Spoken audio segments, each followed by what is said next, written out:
today is our second meeting. It will focus on two methods of forced displacement that Israel uses. One of them will be by Jeff Halper will explain about it, which is home demolitions.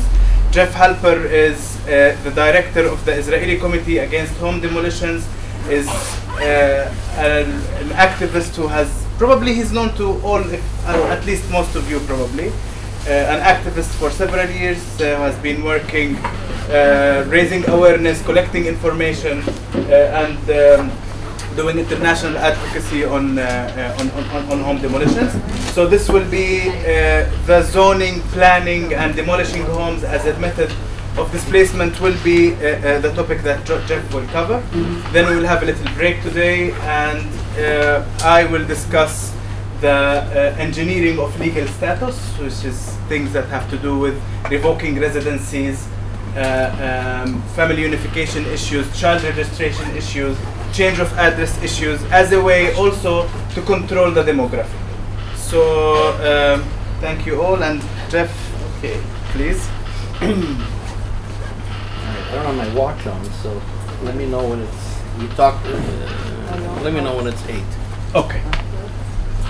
Ish. So it's good to be here. I guess this is in English. Yeah, my name is Jeff Halper, and I'm the head of the Israeli Committee Against House Demolitions. And we're an Israeli peace and human rights organization that's really dedicated to ending the occupation completely, totally, no territorial swaps. But of course, ending the occupation has always meant, has been code for a two-state solution, and we've gone beyond that. I think most of us have gone to the conclusion that that's not going to happen. So, at any rate, one of the things that we try to do, besides the politics of it all, is to, I'm an anthropologist by profession, so it's to try to let people know how the occupation works. So we use, in other words, we're against the policy of house demolitions, of course. But for us, house demolitions is a vehicle for helping people understand the way the occupation works, what are the mechanisms, also what are Israel's intentions. Because if you see what it's doing on the ground, it's a very effective answer to what the politicians are saying. And of course it also brings in the human cost of occupation. So what I do is, and we do most of our work abroad, is to walk people through a demolition. To just show them what happens, how it's done. And that's what I'd like to do tonight with you guys. We don't have much time, but is there a way to turn off, at least, well, it's probably not fancy enough to turn off half the lights. Maybe.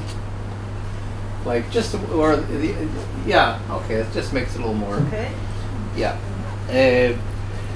So, okay, I'm not going to go into all the politics. You guys have done that, so I'm going to skip over that.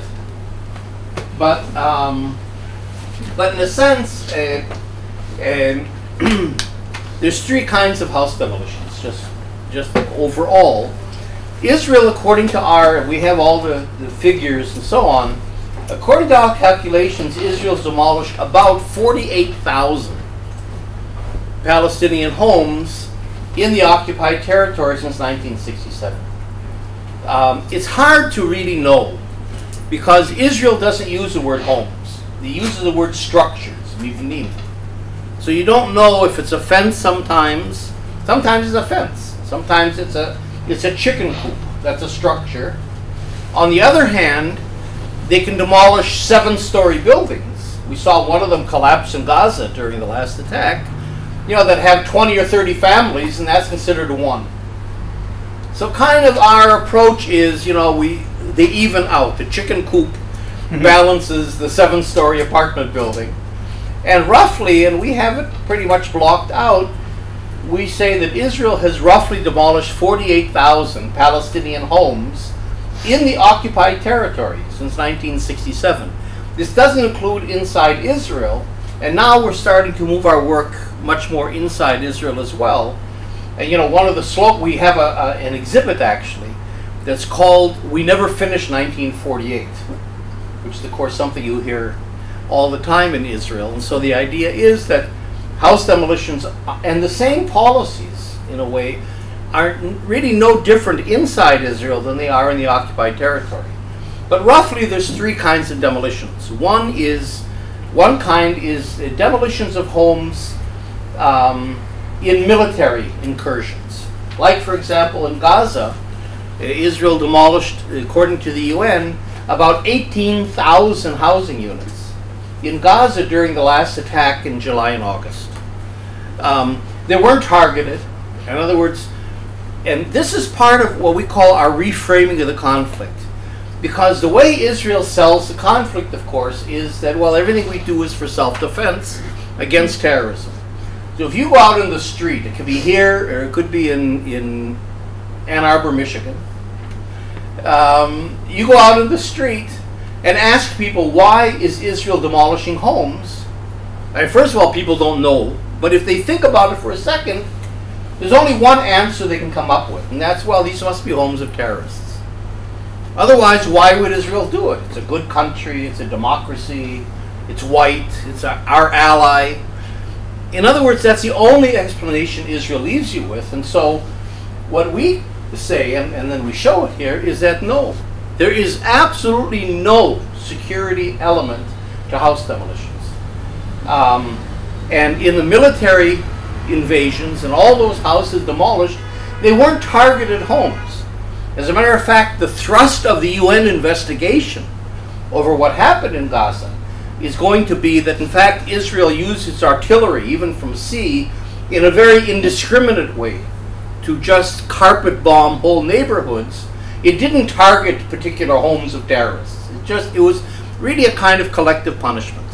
So that the vast majority, well, I would say about half the homes that have been demolished over the years have been either these have been these kinds of military demolitions. You know, Jenin in 2002, all the Palestinian cities in Operation Defensive Shield, and, you know, the different attacks on Gaza and so on. So that's one form of demolition. Another form is what we'll talk about tonight more, and that is demolishing Palestinian homes because they're built without permits. And of course, Israel doesn't give building permits to Palestinians for the last 47 years, not only again here, but also even before that inside Israel. So that accounts for at least half the demolitions as well. And we'll talk about that policy. And then there's a third kind that's called punitive demolitions. That's really in the news today. These are demolishing homes of people suspected of terrorist attacks or of attacks. Here's the only form of demolition where there is a security element to it. But over the years, of the 48,000, only about 650 or so were actually demolished as punitive demolitions. So we're talking about a very tiny fraction of house demolitions that did have some security element. And of course, punitive demolitions are against international law. You're not allowed to collectively punish populations. And they're also counterproductive from the Army's point of view. In 2005, the Israeli Army, when Ya'alon was the chief of staff, Ya'alon convened a committee, the Shani Committee, that determined in 2005 that punitive demolitions were counterproductive. They didn't deter, which was the whole point of them. They didn't deter people, and on the contrary, they inflamed the situation and they produced more people willing to attack. For example, you know, yesterday they announced the demolition of the two houses of the people that attacked the yeshiva, and all of Jabal Mukaber was up in flames. I mean, it isn't something that that you do that deters. Rather, it really infuriates an entire population. One of the demolitions that's going to be done is of the fourth story of a 5-story building. So go do that without affecting the neighbors and the whole neighborhood. So that's punitive demolitions, and Netanyahu said last night that officially that they're renewing that policy. The problem being, of course, that if there really isn't a deterrent factor, if it doesn't contribute to changing the situation, improving the situation, if it's not a part of policy, then it's pure revenge and creating despair among people. It has no other political purpose to it. What I want to talk about tonight more, because the military and the punitive is sort of more straightforward, but you really see the policy and the intent of Israel when you get into the form of house demolitions that has to do with building permits and zoning and all the mechanisms and law, all the mechanisms by which the occupation is done. And basically, house demolitions take place in Area C, which is 62% of the West Bank under full Israeli control. These kinds of demolitions because of the permit issue, and in East Jerusalem as well. And the idea of them, of course, is either to get Palestinians out of the country. Part of the policy is what we call, what Israel calls, a selective transfer. And that for ethnic cleansing, the term that's used here is transfer. But a selective transfer in that Israel knows it's not going to get 4.5 million Palestinians in the occupied territory out of the country. But if it can get the middle classes to leave, who have the wherewithal to leave, that weakens the entire society. And so part of the house demolition policy is to make things so bleak for the middle classes and their children that they'll leave. So that's kind of selective transfer. Otherwise, the idea is to shove the Palestinians off their land as a form of displacement, because the villages and a lot of their lands fall in Area C, and to shove them into areas A and B that are on 38% of the West Bank is areas A and B. And today, 95% of the Palestinians in the West Bank live in areas A and B. So that policy has succeeded for the most part. And that, of course, then allows Israel to say, and Naftali Bennett wrote this in the New York Times last week, there already is a two-state solution. 95% of the Palestinians live in areas A and B in Gaza under a Palestinian government.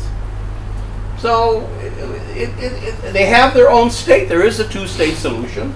And now we're free to annex Area C, because Area C is basically free of Palestinians. And the few that remain, the figures differ. The settlers say 50,000 Palestinians remain in 62% of the West Bank. So it shows the degree to which they've been cleansed. 50,000 is what the settlers say. The figure goes up to 125,000, but no matter, in other words, whether between 50 and 125,000 Palestinians still live in Area C.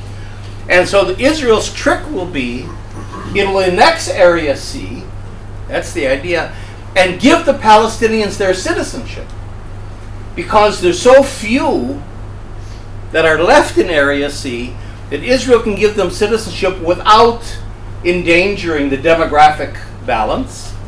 And then they avoid the charge that this is apartheid. This is not apartheid, because we're giving them citizenship.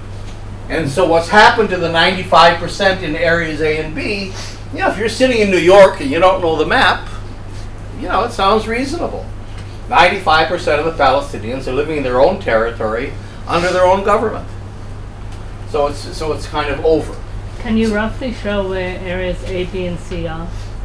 Well, A is the darker browns. Okay. The darker browns that are mainly around the Palestinian cities. And B are the lighter ones.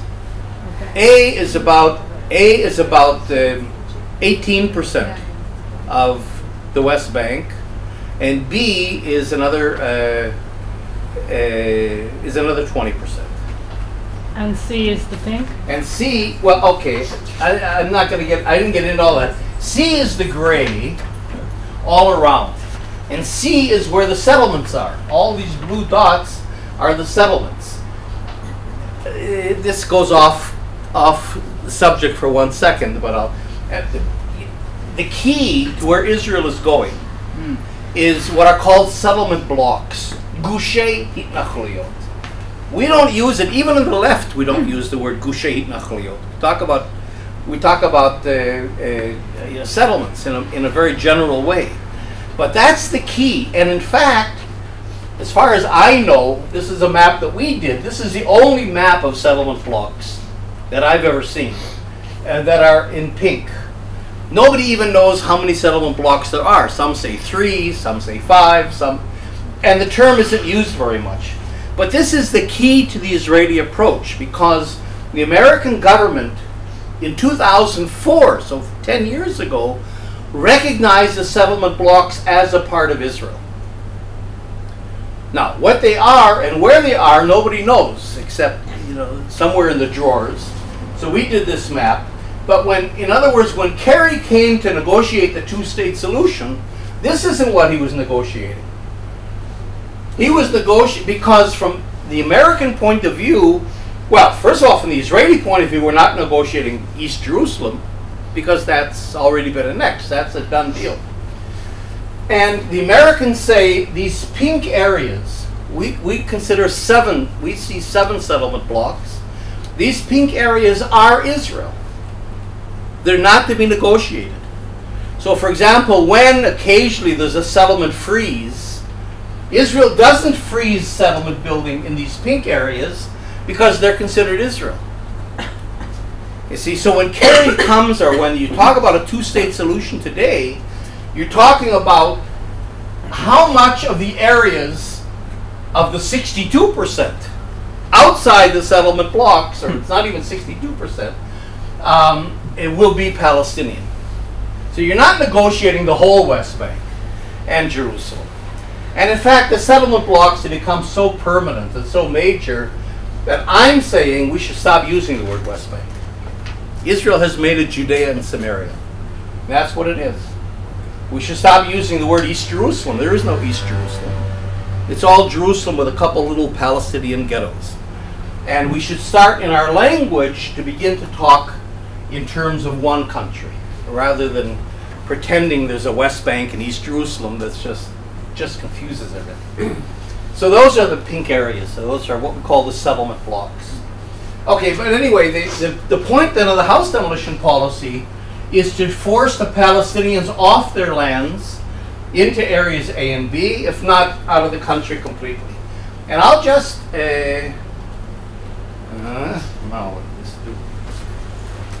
I just wanted to walk you guys through a demolition here. The best way to approach all this is to look at actually how it's done.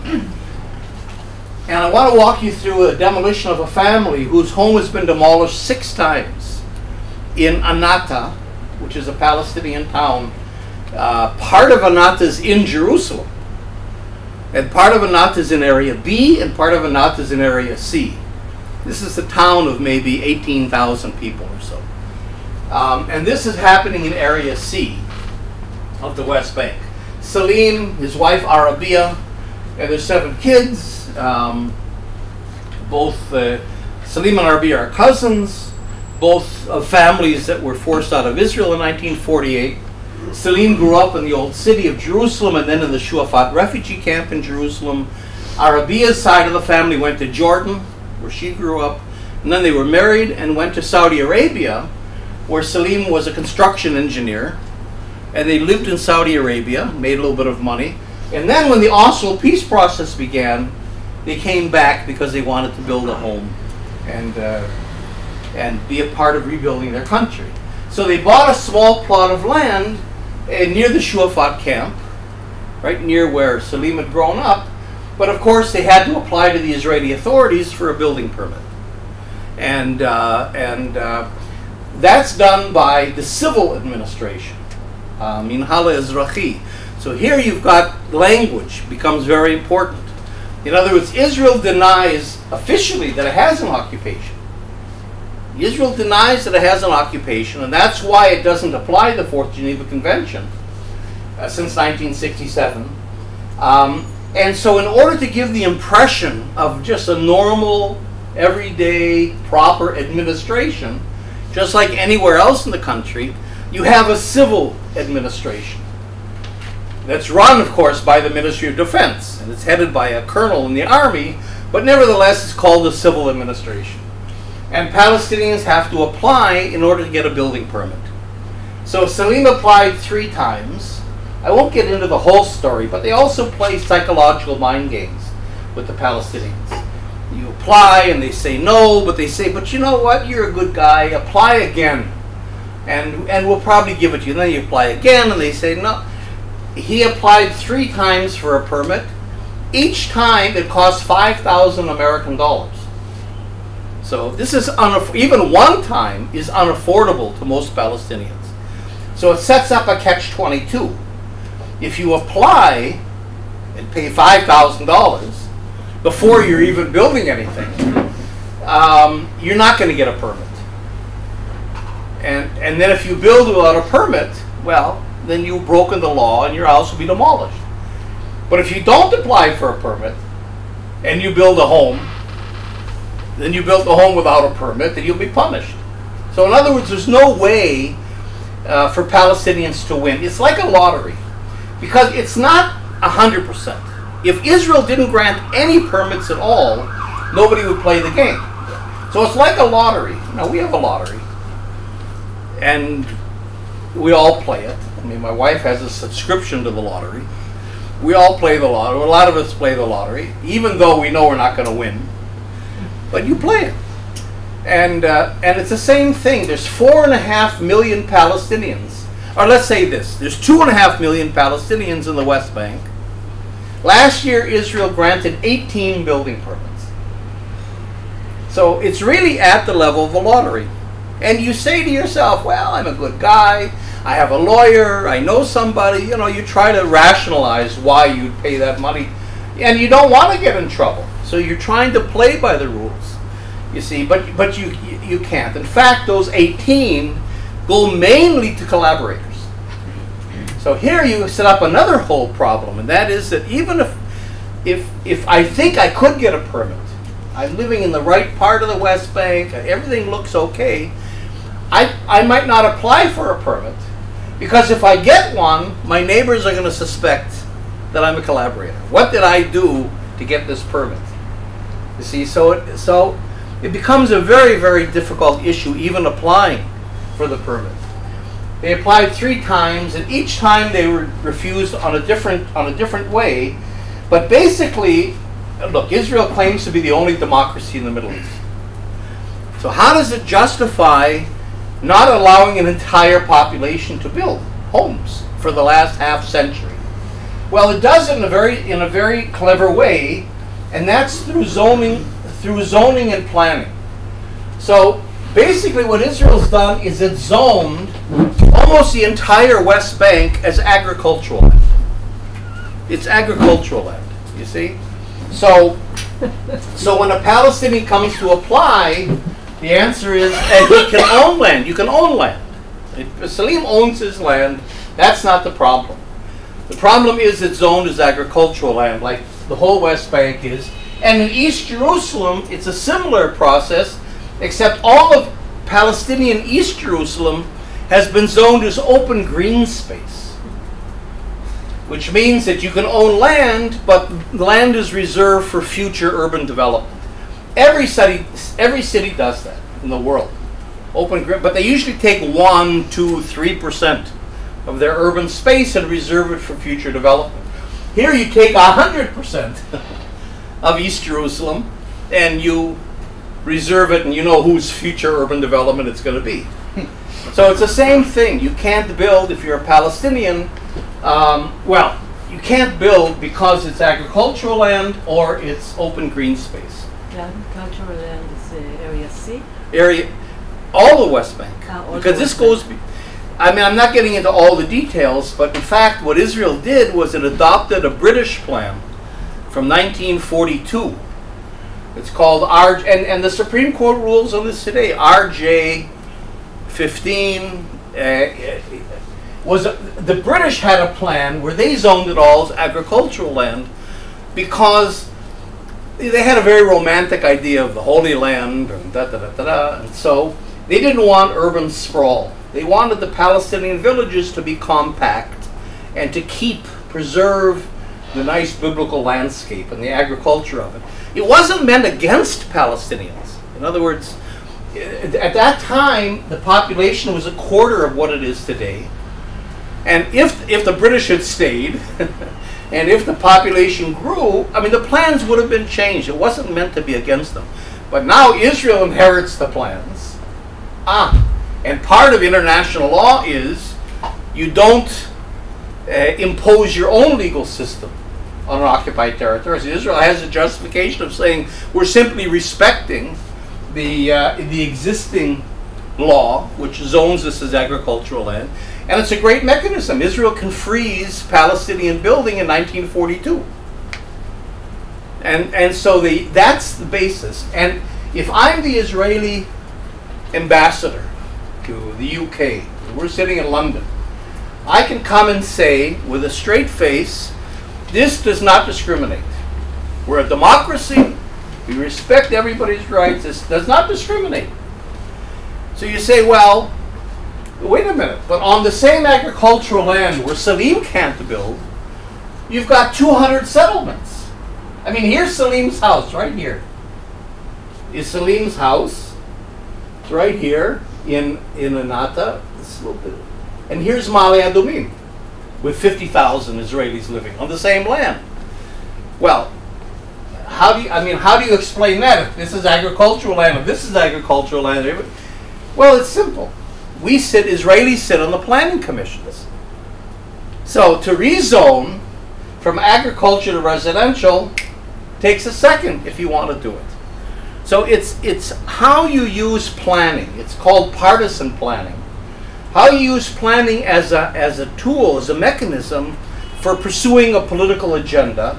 But what's great about planning and zoning and law and administration is that these are seemingly technical, you're already yawning, boring, gray,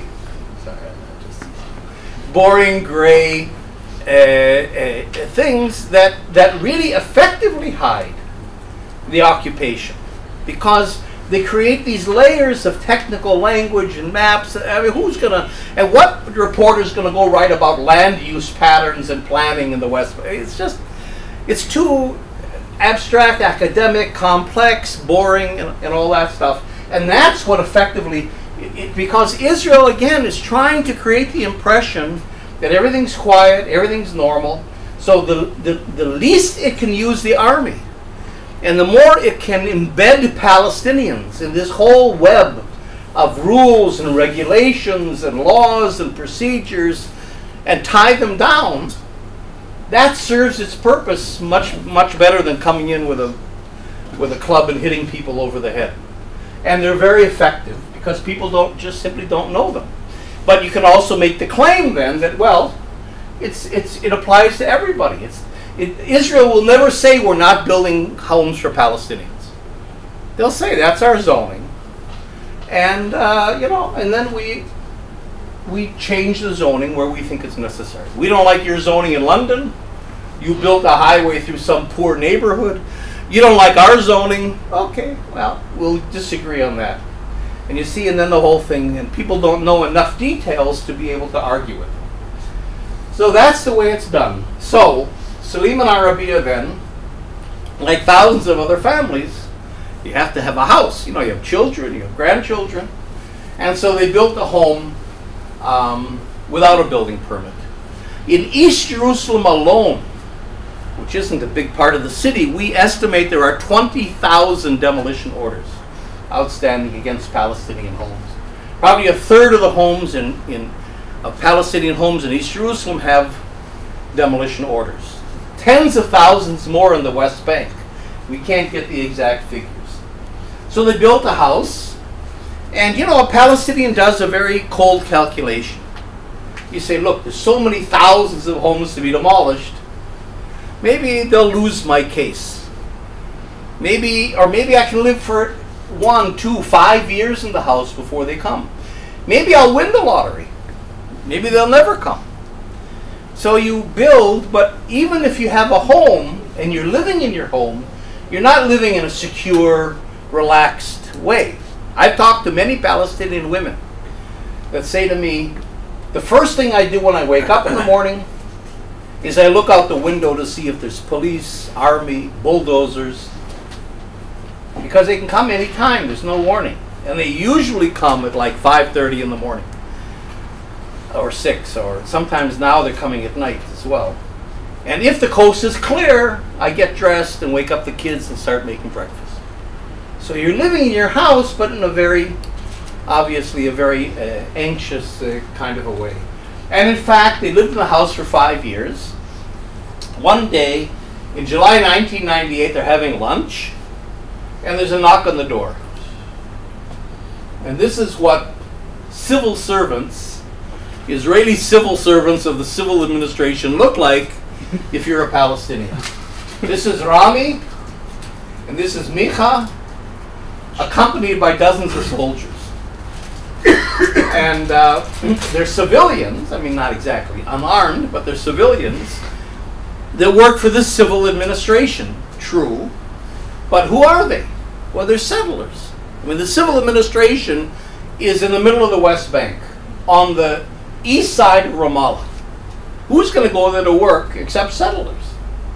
So here you have two guys living on stolen Palestinian land, ideologically committed to getting Arabs out of our country, that are put in a position of authority and power to decide which Palestinian can have a home and who's going to be demolished. So Salim answers the door, and Rami says to him, "Is this your house?" Salim says, "Yes, it's my house." He says, "No, it isn't. It's our house now. You have 15 minutes to get all your belongings out. We're going to demolish it." Now, what would you do? As a normal human being, you're not a terrorist, you're not a criminal.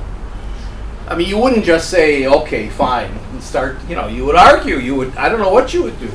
And when that happens, it turns into resistance. The soldiers are not there for decoration. And Salim was beaten and thrown out of his house. So in all the commotion around this, everybody was out. Arabia managed to slam the door shut of her house and lock the door with her and the kids inside. So the soldiers broke the windows of the house and threw in tear gas to flush the family out. I've never had a whiff of tear gas outside, but it's pretty powerful stuff. Inside the home, and it wasn't one canister, I found 3. And then they broke in the door. Arabia was taken out unconscious, the kids running and screaming in every direction. So this is a trauma that's going to stay with this family forever. In other words, this isn't a matter of your house is demolished, too bad, and you get on with your life. I mean, this is something that stays, and we'll talk about that in a second. And then we get into the act, if we can. Families call us. For example, Arabia called us. In those few minutes, she was frantically calling, had our number. Palestinians have our number, or a lot of families, and sometimes we don't know ourselves. We can't. You don't know where they're going to go. Sometimes we'll get a call at 5:30 in the morning from somebody that says, "I saw the bulldozers on trucks and the army going this way towards Beit Hanina, or wherever." And if we have an idea of where they might be going, and if we can get there in time, we do. But usually, it's too far away, and the army's already cordoned the area off. But sometimes we get through. We try to resist the demolition. Now this house is gone. We can't save this house. But if we can call journalists, call diplomats, call activists to come out and start to make a noise around it, they've demolished maybe 3, 4, 5 homes. If there's enough noise, they came to demolish 10. Maybe they'll stop and they'll go back and they'll retreat because they don't want this to be in the news. And maybe we could save 3, 4, 5 houses that day. So we resist in that way. We get in front of bulldozers, which is why I'm built this way. I'm actually hired more for my body than for anything else. And we resist the demolition of homes. So the family's out, we're out, and the civil administration subcontracts to commercial companies, building companies, to demolish homes. If you have a little company, you have a bulldozer, you can apply for a contract to the civil administration to demolish Palestinian homes. So Rami says to the contractor, all right, throw everything out. You got 10 minutes, just do it. And whatever you don't do, don't worry about it, we'll just demolish on top. So everything is torn out. Your furniture, your papers are flying. You can imagine the humiliation, the invasion, the sense of invasion, the economic ruin of all of this. And then the bulldozer comes to demolish the home.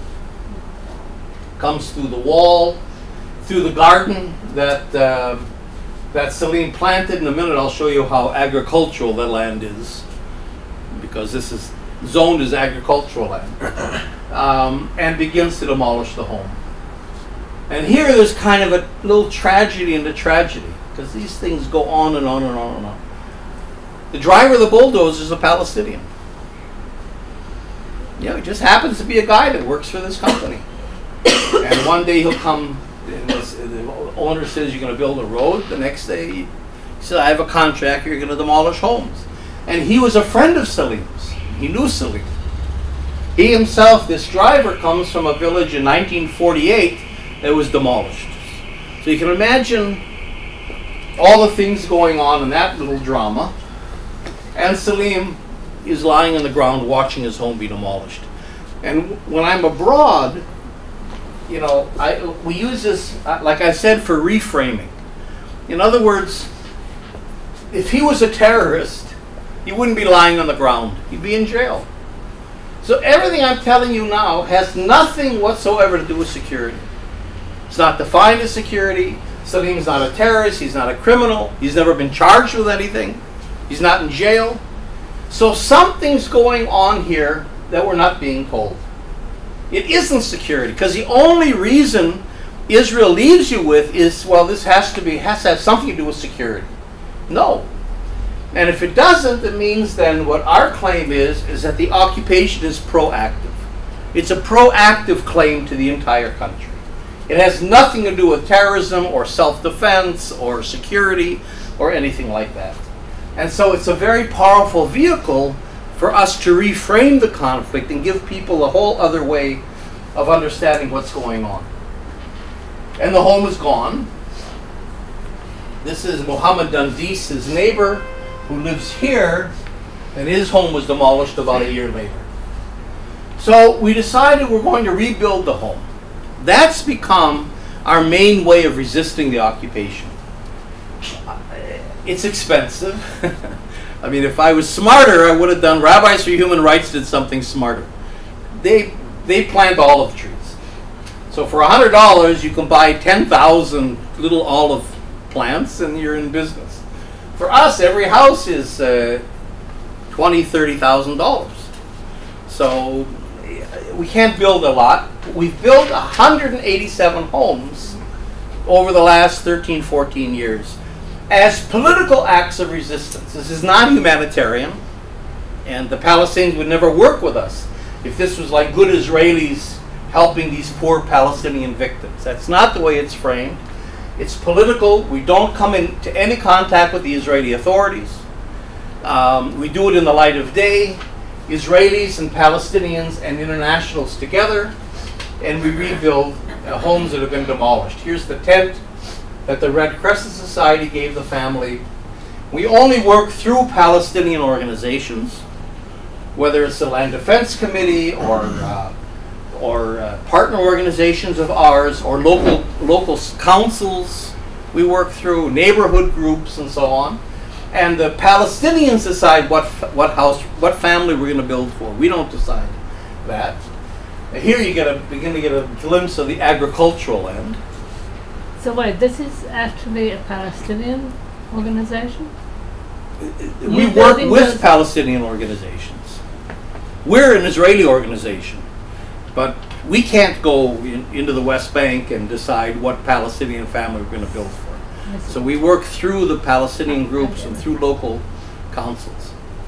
Of the 187 houses that you've rebuilt, have they been redemolished, or what? Well, this house is. I think this house is targeted because Salim has been very articulate. He's come on speaking tours with me.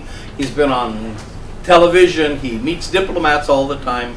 His house is targeted, but in fact, out of 187 homes, 180 are still standing.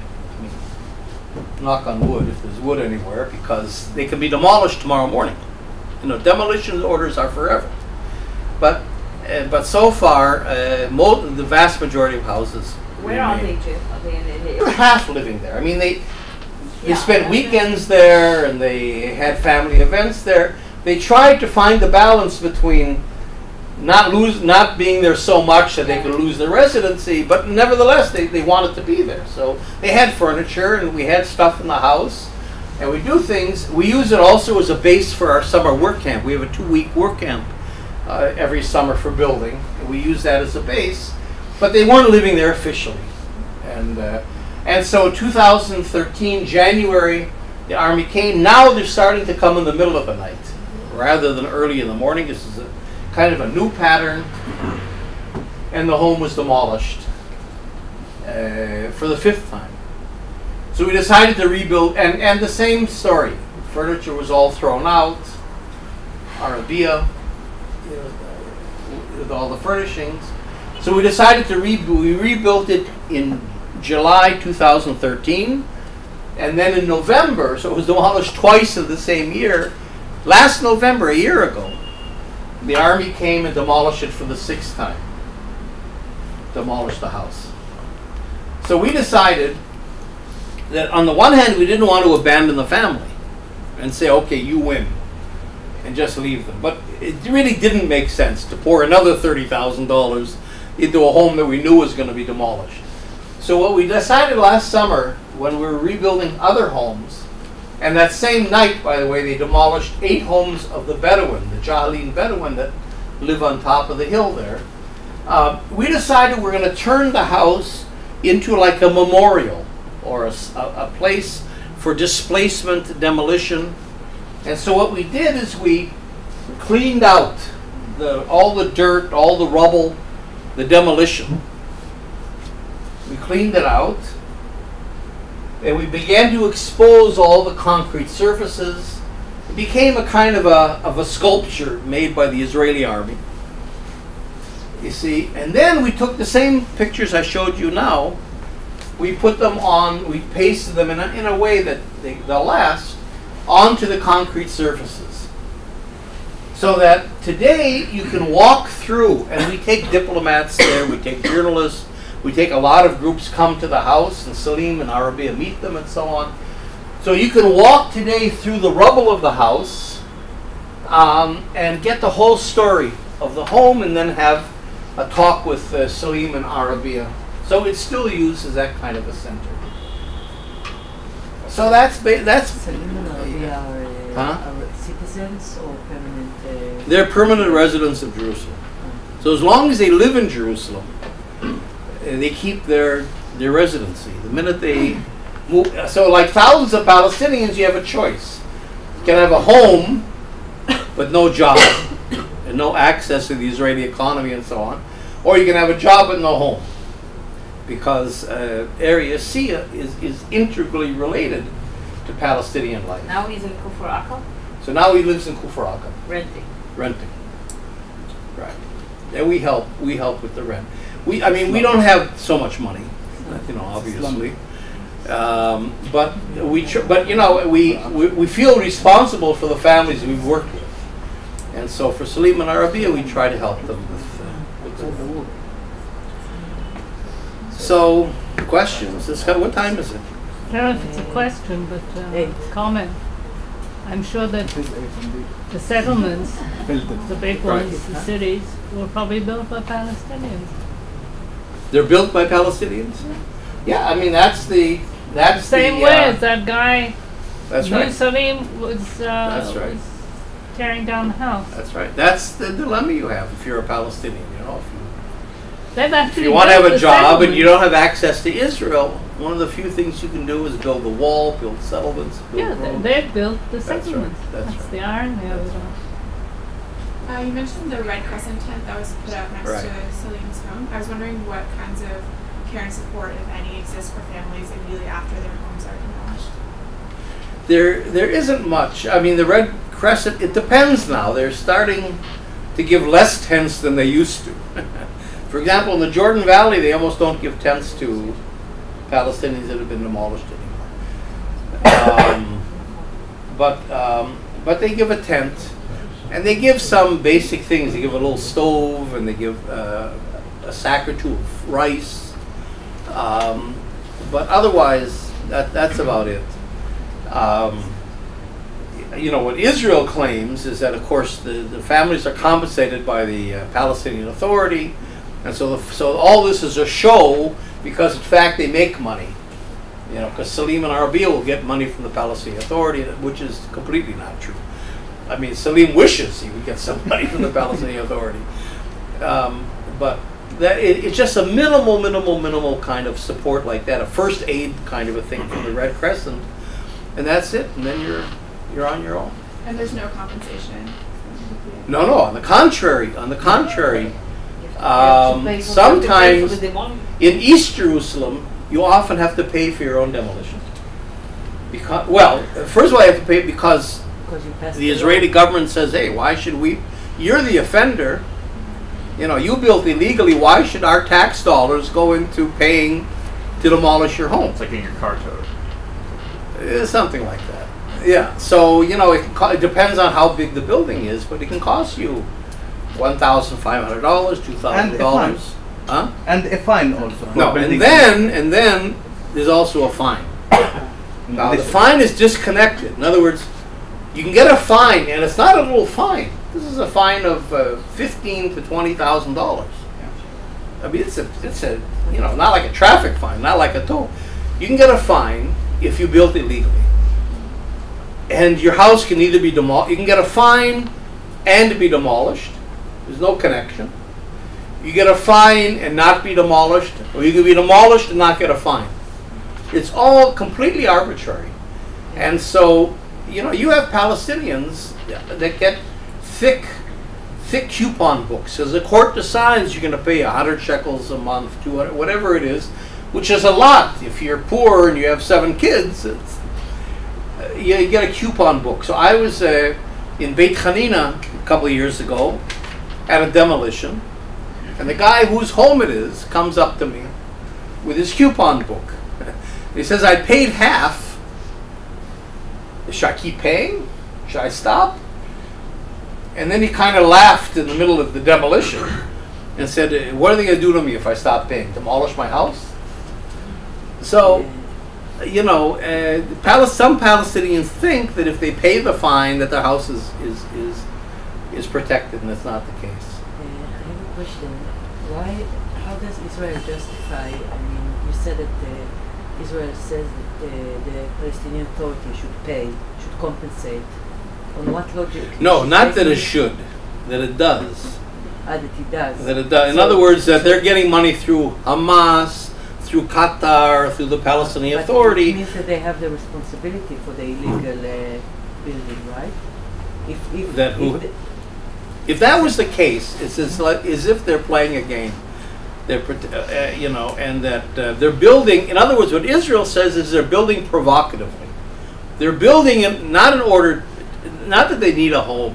They're building in order to block settlements. I mean, they're doing what we're doing. Is what they're saying. They're creating facts on the ground. They're building to block settlements, to block roads, to grab land, and if they're demolished, it's really not a tragedy because they get compensated for the demolition. So they actually make money. This is what Israel is saying. And there's a whole report by a guy named Justin Wiener that throws all this stuff out. None of it is true. None of it is true. And in fact, I mean, look at Salim's house. Salim's house isn't close to a settlement. It's not only isn't close to a settlement or a road, it's behind the wall. So what land is he grabbing? And this is land that's owned by, that's a key thing, it's owned by the Palestinians. It isn't that they're polishing, they're invading public space, or they're invading, you know, public areas or something. This is land that they own, that's registered, that they're building on. But you know, the thing is that, you see, we've been sitting for an hour going through this. I hope it wasn't too boring. But you don't have an hour to explain to a journalist or explain on television. So all this stuff happens, and it's a policy, but nobody knows about it, because there's no way you can, there's no space in the modern world where you have an hour to explain it to anybody. And that's the brilliance of it. That's how it works, and people don't know what's happening. It's invisible. It's an invisible mechanism of control that is simply too, like I said, complex and Technical. detailed and boring to come out. But it's very powerful. I guess maybe said it before, but I guess that there are thousands and many thousands of houses that don't have permits, and it's very hard That's to get right. permits. So, is there any policy that you can find of which houses? Most houses are not demolished. Basically, most houses, like, Right. it's also a way of control, That's right. letting people live their whole lives, and generation after generation, houses that That's right. can be demolished every day, but that actually most of the time are not. So, Right. is there geographically like areas where houses are more demolished than others? No. Do you have any information about? Yeah. Yeah. No. Regular about it. No. And that's the point. The point is that there are too many houses to demolish in a meaningful way. I mean, with the house demolition policy with permits, Israel demolishes, let's say, 250, 300 houses a year. This is out of tens of thousands. So it's not really a strategy, because it's not coordinated or planned. But in a way, the Palestinians are simply building faster than Israel can demolish. So that's part of it. So what does Israel do? It randomizes demolitions. In other words, part of diffusing the fear and of deterring people from building overall is that there is no pattern. You see, we'll demolish a house here and 2 houses there and 3 houses somewhere else. Rich people, poor people, rural people, urban people. In other words, you randomize so that nobody feels safe. So it means also that the fact that this house was re-demolished so many times, it was because you rebuilt it, and it was also like about like a power. That's right. This is a granted a special case, because this is a family that became known and that spoke out and so on. But for most families that don't do that, you know, they're not targeted. So, you know, you'll get demolished once, and then and it depends. If you rebuild, you could be demolished again. And it's very traumatic, so people tend not to rebuild. You know, it's a very scary thing to confront the army and confront the police and confront the area and the civil administration. You know, it's not just a brave little thing you do. I mean, it takes a lot of courage to do it. And so in a way, the randomization works in that, look, there's a lot of Palestinians just don't want to get into that situation and live that anxiety. So that's why I'm saying in East Jerusalem there are 25,000 housing units that should have been built, that needed to be built, that the people had the resources and land to build, but didn't. So that policy to some degree does deter people from building. Don't they say that to some of the Palestinians, don't be in touch with this ultra-left organization, because otherwise it That's will... right. I mean, this is what happens with the Irish and with many organizations. That's right. No, they say that to them. No, they say that to them. But, like I said, in fact, I shouldn't say this, I'm calling on the evil eye. But you know, I mean, 180 of the 187 homes still stand. Yeah, that's so unbelievable. I think in a way, it just, you know, they don't care. I mean, they're just going out and doing this stuff. I don't think they're spending a lot of time thinking about us. I don't know. I think it's something Israel's missing, but I don't think Israel puts much importance on civil society actions and grassroots actions. So it tends to just do it, and then if you make a lot of problems, like Salim, you get targeted, but for most people, it just goes on. given what you're saying about how daunting it is for Palestinians to build in Area C and how it's such a brave thing, why, in your experience, are Palestinians doing it? Is it that they already own the land there, so it's a practical thing? Is it ideological? Is it that there aren't, like in Area B, is there space to build, and what are the ramifications there? Like what is motivating Palestinians to build in these areas that are so risky? I think what motivates them is the desire to have a home. But could they have a home somewhere else and, that's less risky? You know, no, you can't have a home somewhere else because, I mean, first of all, this is land you own. Right.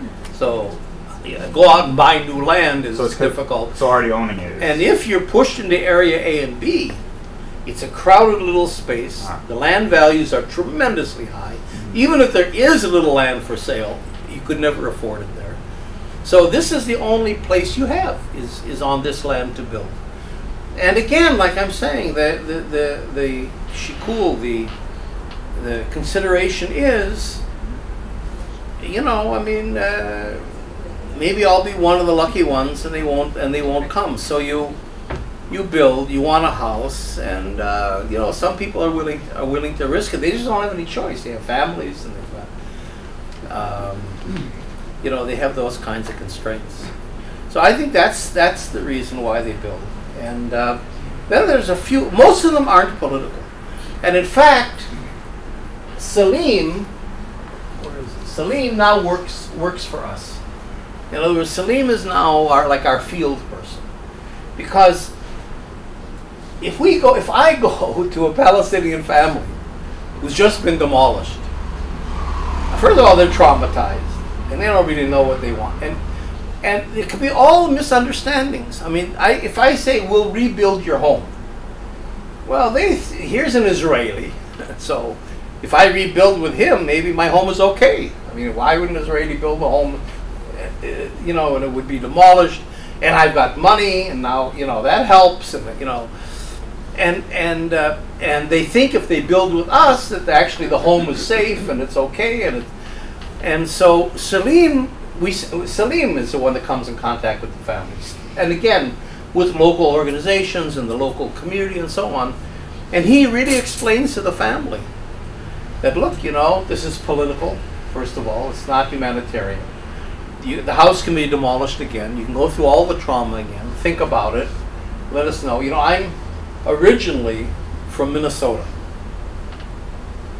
in the United States, and we have a part of the Minnesota culture is you say no 3 times. It's not polite. If somebody says you want a cup of coffee, you don't say yeah. You say no, and then they say no, but it's okay. I'm making well, no, it's okay. I just had one. No, really. I mean, you know, the 3rd time you can say yes, and you hope that it gets to the 3rd time. They offer you again. We do that the same way with the Palestinians we work with. They have to say yes 3 times, because you know, you can go to a family and they can say yes, and they don't really know what it means. They don't really know what does it mean, a political. We're doing this as a political act of resistance. I mean, that's not their language. They don't know, and they can misunderstand it. So Salim explains it, and then he'll take another month or a couple months maybe, and then he'll go back another time. And he'll say, what do you think? Have you changed your mind? Do you think? And you ask more questions, and then he goes and he comes back maybe a couple of months later. So it's a whole process, so we're sure that the Palestinians know what they're getting into if they build with us, you know. And then, of course, we work through the local community, so we're sure that there's an agreement of the neighborhood and of the community that we come in. Because not everybody in Anata necessarily wants Israelis to come in to build. So we have to be sure that, you know, there's that. So it's a whole process around the building that takes place. It would seem to me that maybe a weird solution would be to build settlements that are actually done by Israelis but inhabit Palestinians, sort of. I mean, that's the only way you can protect it from being demolished. You think you're going to fool the Israeli authorities? And they're not going to know who this is being built for? No, for is fine, but by is something that is different. I'm an Israeli. I build a house here. I have, by your laws, I have a right to do Somewhere so. you have the right. For example, what's happening in places like Neve Yaakov in Jerusalem, there are Palestinians moving into Israeli settlements because of the wall and because they have to keep the Jerusalem residency. There's that pressure, and they are. But it depends on the status of the land. Because if land is owned by the Israel Lands Authority or the Jewish National Fund, it can't be sold or rented or leased to Palestinians by law. So that whether a Palestinian can move into a settlement or not depends on the status of the land. So in cities it's easier because in cities you didn't really have that so much. But out in the more rural areas, and if Israel declares land state land, then Palestinians aren't allowed to live on it as well. So it depends. It's very complicated where they can live and can't live. But there are. I mean, Neve Yaakov is an interesting case where, and there's a lot of conflict there, where Palestinians are starting to move into a settlement. We don't call it a settlement. We call it a neighborhood. And that's a possibility. I mean, I don't know why the Palestinians don't do it as a strategy. We came when Faisal Husseini was alive. Many times we talked about why, and people were willing to do this. An Israeli would buy a house in Talbiyah, or Baka, or Katamon, in the Palestinian neighborhoods of Jerusalem, and then sell it for $1 or something to a Palestinian, the Palestinian family whose home it is, and have them come back. And I can understand some of the resistance to that. Why should we buy our own houses? But on the other hand, you could have had Palestinians coming back into the heart of Jerusalem, Palestinian neighborhoods, and that would have created a huge kind of a thing. But it was never followed up on, and there were people willing to do that. Why? I don't know why. I don't know. It didn't make sense to me. Why not? But nobody really wanted to do it. So I think maybe they were afraid to. It's also a Jewish neighborhood because they don't have like schools in Arabic. They don't have neighbors. It's also a Jewish neighborhood. Yeah. So it's. No, we even did it that we're going to buy 3 houses at once, so there'd be a little bit of a critical mass. And some of the houses are big houses, so you could have more than one family in a house.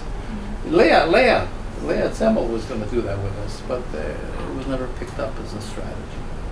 You're saying you're saying that you were discussing with Faisal Husseini, like he was considering this or deliberating? Yeah, because Faisal sort of had that position of that. And then, when he died, there was nowhere else to really go, so the whole idea died. But it would have been, until today, I think it's a good idea to do, but I don't know. Nobody's really doing that. All right, so I should let you Thank you. get on with your half. Thank you so much. Thank you very much. All right, I hope Very nice.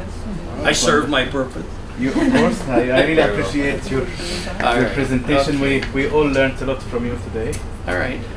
Maybe we should take a break for some 15 minutes, maybe.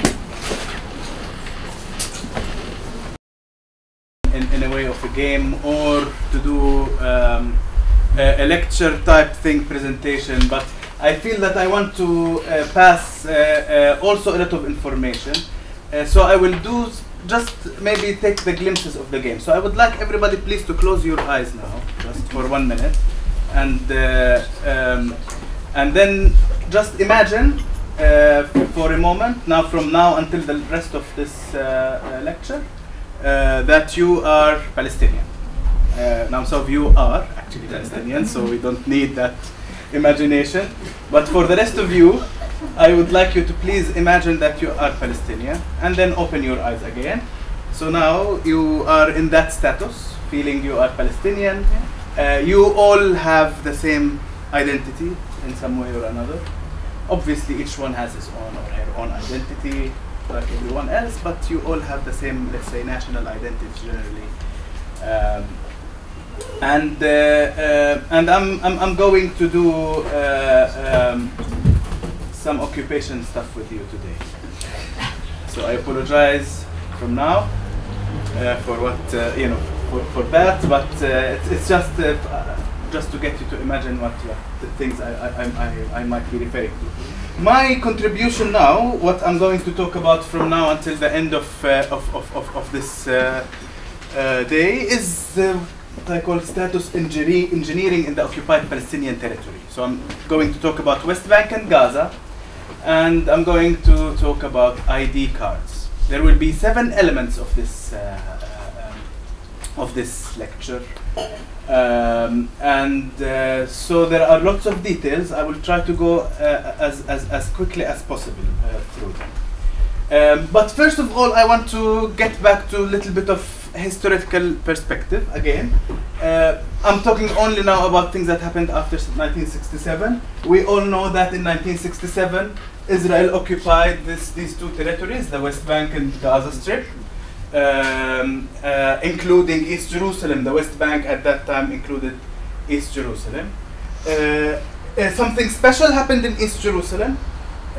As you can see from the map on the right, the area inside the blue line was annexed to Israel. Annexed. What does the term annexed mean? It means that this area became part of Israel from an Israeli point of view. From an Israeli perspective, it became part of Israel. Israeli law became applicable in that area. Everything in Israel, every legal, every law, the civil courts, the municipality also, the Jerusalem municipality was also in charge of this East Jerusalem. And then Jerusalem became all under one municipality, which is the Israeli municipality. The rest of the West Bank was not annexed. You hear today from Jeff that there has been some form of unofficial annexation, maybe. There has been settlements, there has been a control, but occupation under a military government, but not really annexation, not in the same way that happened in East Jerusalem. Okay, now what we also mentioned last time, a census was taken, and this is where I need to start with you here. So when you closed your eyes and you thought you were Palestinian at the beginning, you all felt you had the same identity somehow, or that's what I asked you to do. That's what I requested. But then when Israel came and took the West Bank, it started giving, according to its political agenda, giving people different ID cards. It gave orange ID cards to people from the West Bank, excluding East Jerusalem, which the people of East Jerusalem received the blue ID cards because they were considered residents of Israel, and we're going to talk more about this residency status. This is the laissez-passer that also Jerusalemites used to travel abroad. I have one like that as well. I have both these 2 identity things. And then there is a third ID card, which I didn't find a picture of for some reason, and now I really appreciate if we can find a picture of the Palestinian ID card from Gaza, which is the red one. So I don't know if any of you ever has access to a red one. I want the picture, yes, for my yani. Yeah, thank you. So that is a red one. So I'm going to do that now with you, please.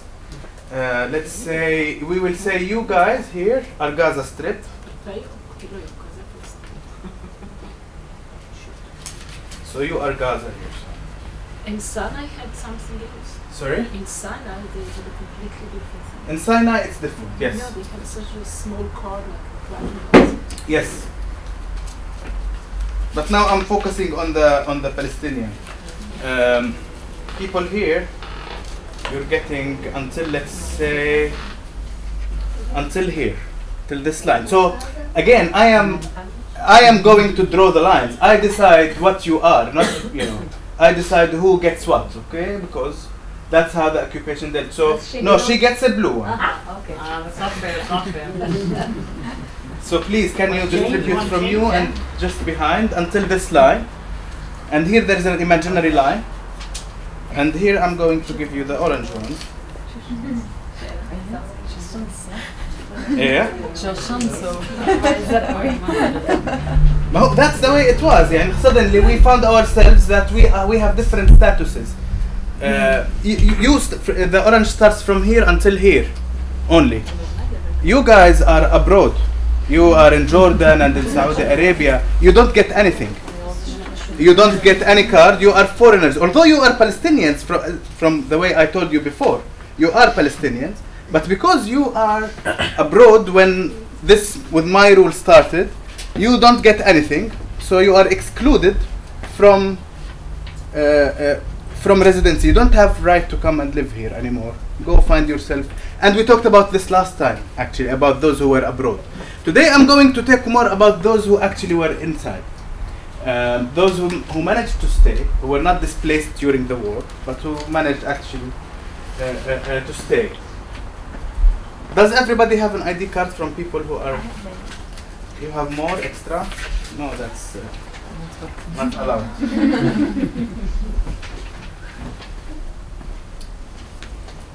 Okay.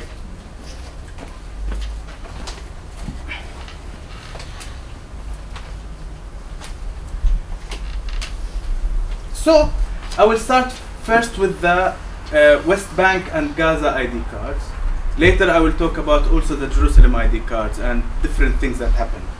In the West Bank and Gaza, we learned only, by the way, we learned about the policy that happened in the West Bank and Gaza regarding revoking residencies only very recently.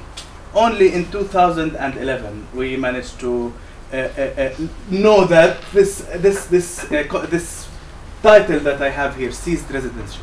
Basically, one of you guys, can I ask you to volunteer to go there? Just sit here, please. Somebody travels abroad. No, please come back. Please, no, just pass through me. So when somebody goes to travel abroad, I take her ID card when she wants to travel, and instead of the ID card, I give a permit, whatever, something else. I'll give you this one, okay? But it's not an ID card. This is just a permit. It's different. So I give a permit, and you go abroad. Now this permit has an expiry date, okay? When Israel occupied the West Bank and Gaza at the beginning, it did not tell the people that what happens if they come back after the expiry date. So some people actually stayed beyond the expiry date. And what was the result of this? She doesn't get back her ID card, and she continues to be displaced forever. And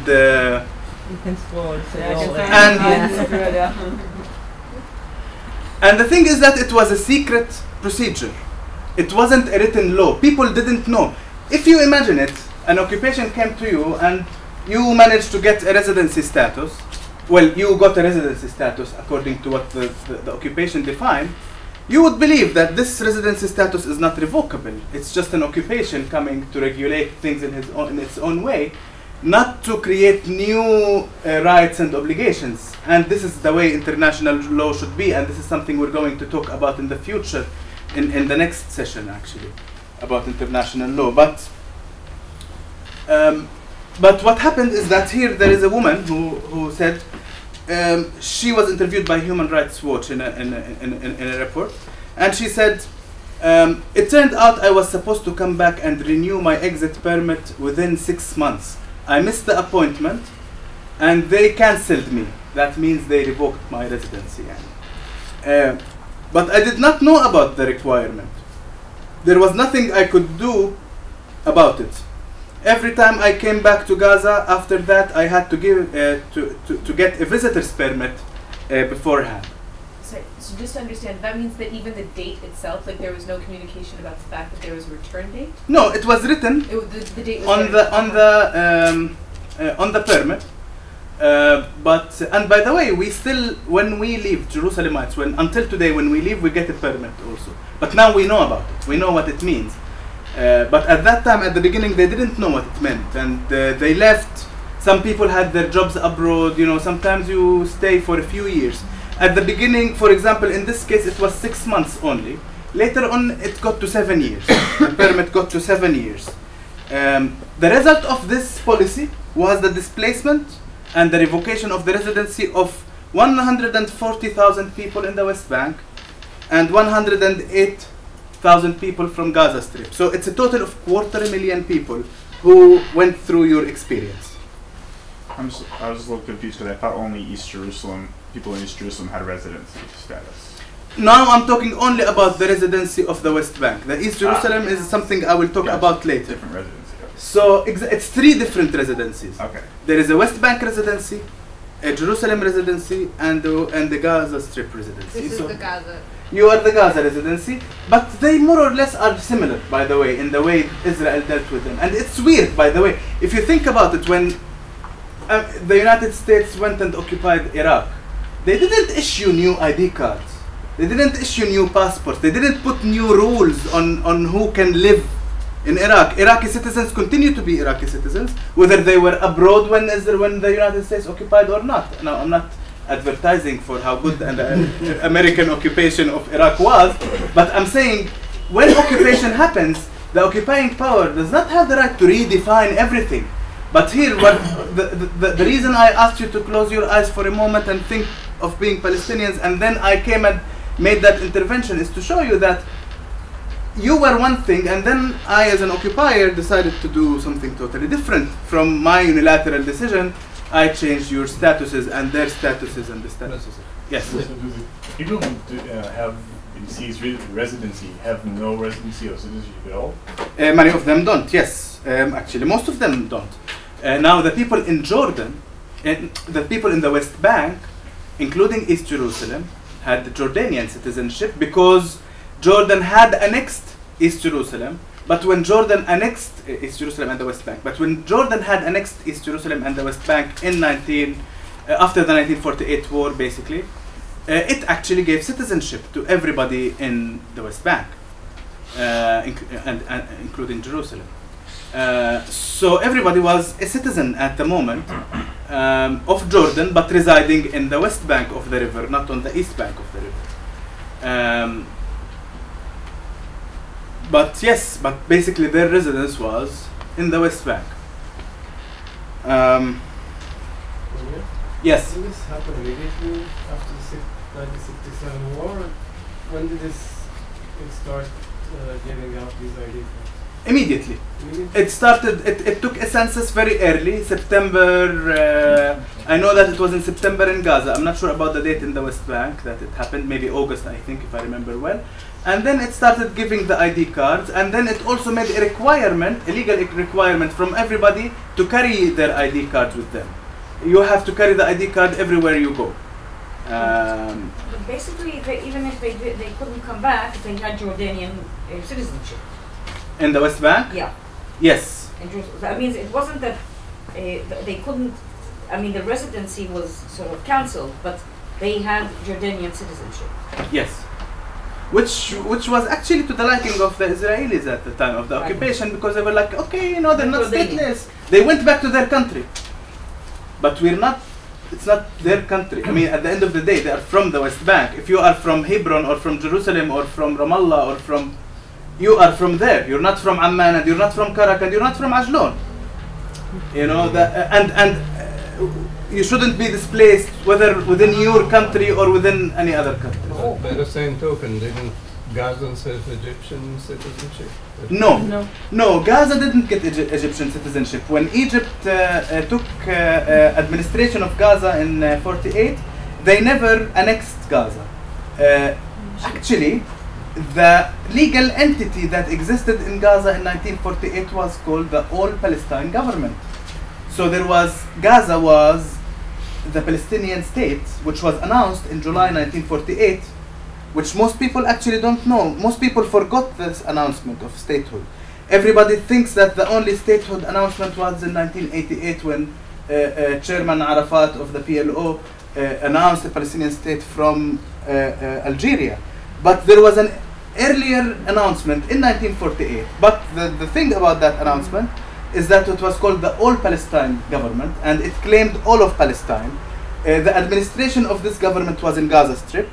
It had some type of an army as well, which was supposed to liberate Palestine.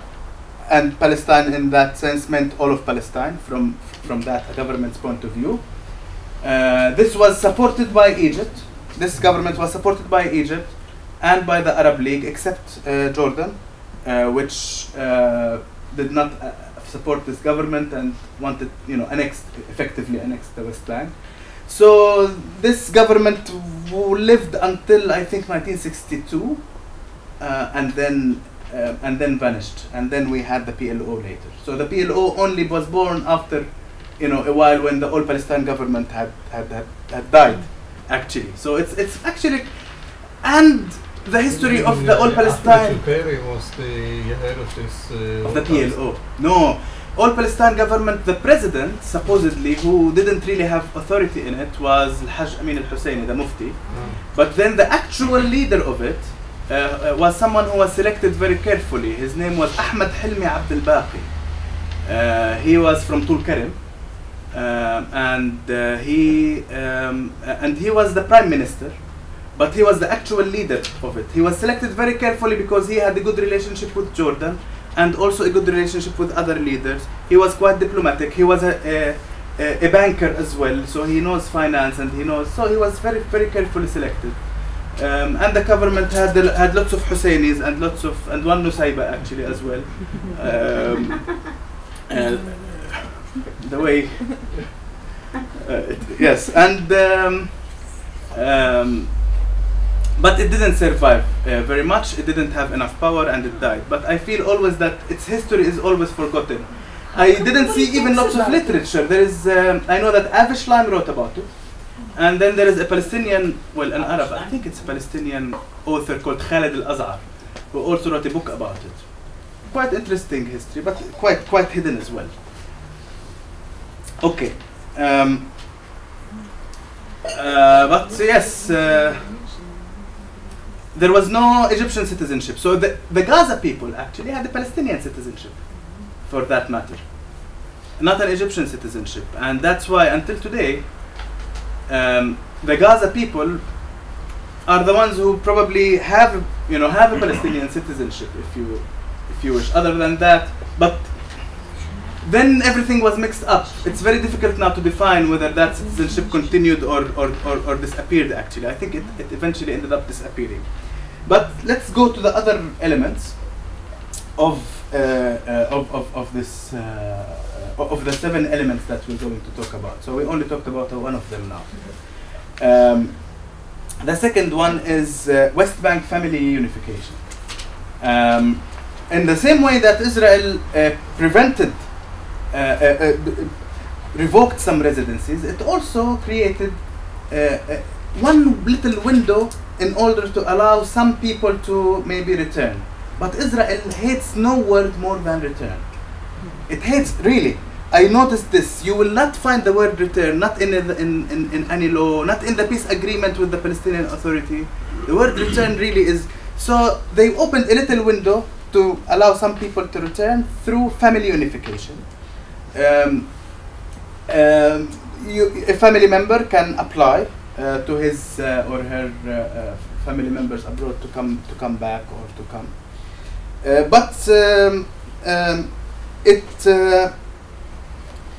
The Israeli government did not consider this to be a right, the family unification. It considered to be a benevolent act that the government was giving. So it's just doing something good if it gives family unification, but it doesn't have to do so.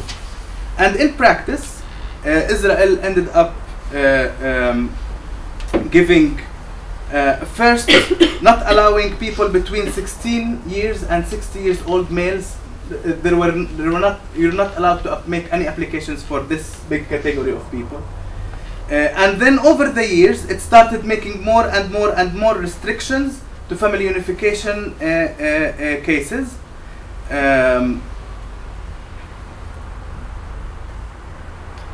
And then in the 1995 interim peace agreement, I'm just making it quick and short in order to be able to go through all the elements.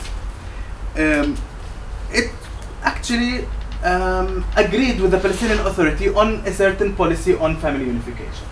According to this policy, it said that the interim agreement said to reflect the spirit of the peace process, a Palestinian side has the right, with the prior approval of Israel, to grant permanent residency in the West Bank and Gaza Strip to investors, spouses and children of Palestinian residents, and other persons for humanitarian reasons. So basically it said that the Palestinian Authority, the partner of peace, has the right to actually give with Israeli approval.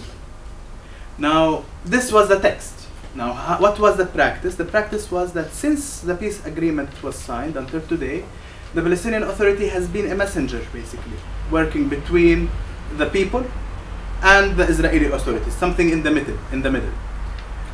It takes the applications from the Palestinians, and then it basically sends the applications to the Israelis. So it's just a medium. It doesn't have any way to decide to actually accept a family unification case. And then the Israelis started allowing family unifications according to quotas. At the beginning, they started with 2,000 applications. Then in 1998, they raised the number to 3,000. And then in 2000, they raised the number to 4,000 applications to be processed a year. We're saying a year. Until the second intifada started. Then they announced that they will stop and freeze the Palestinian population registry, any addition to Palestinian population registry. This actually meant that there was no more family unification for the West Bank and Gaza. So this means now, what this actually means is that if you marry someone from here or beyond, right? You have no way, basically, to get them to come and live with you here. The only thing you can do, if you actually want to marry that person, is to leave, to go abroad. And this has been, and the same applies to you guys as well. If you want to marry anybody from there, now we're not talking about the people here, that's a different story. Now we're just talking about the people there. There is no way except. So basically, Palestinians have been applying to the Palestinian Authority for family unification. Palestinian Authority will always say, we're sorry, the Israelis have frozen the family unification. There was one time, there were some cases where the Israeli authorities decided to give, what do they call it? Political gesture, they call it. A political gesture to the Palestinian Authority. So they are nice enough to give a number of family unification application to process them as a political gesture. So it became a political issue suddenly. It stopped to become a human rights issue to invite somebody, your family member, to live with you. It became a political issue. When they want to give a political gesture, they will process some thousand applications. And when they are not happy with you, they will continue with the freezing. And generally the rule is that it's frozen. It's a totally frozen population registry. In 2006, it was estimated that 120,000 applications were pending.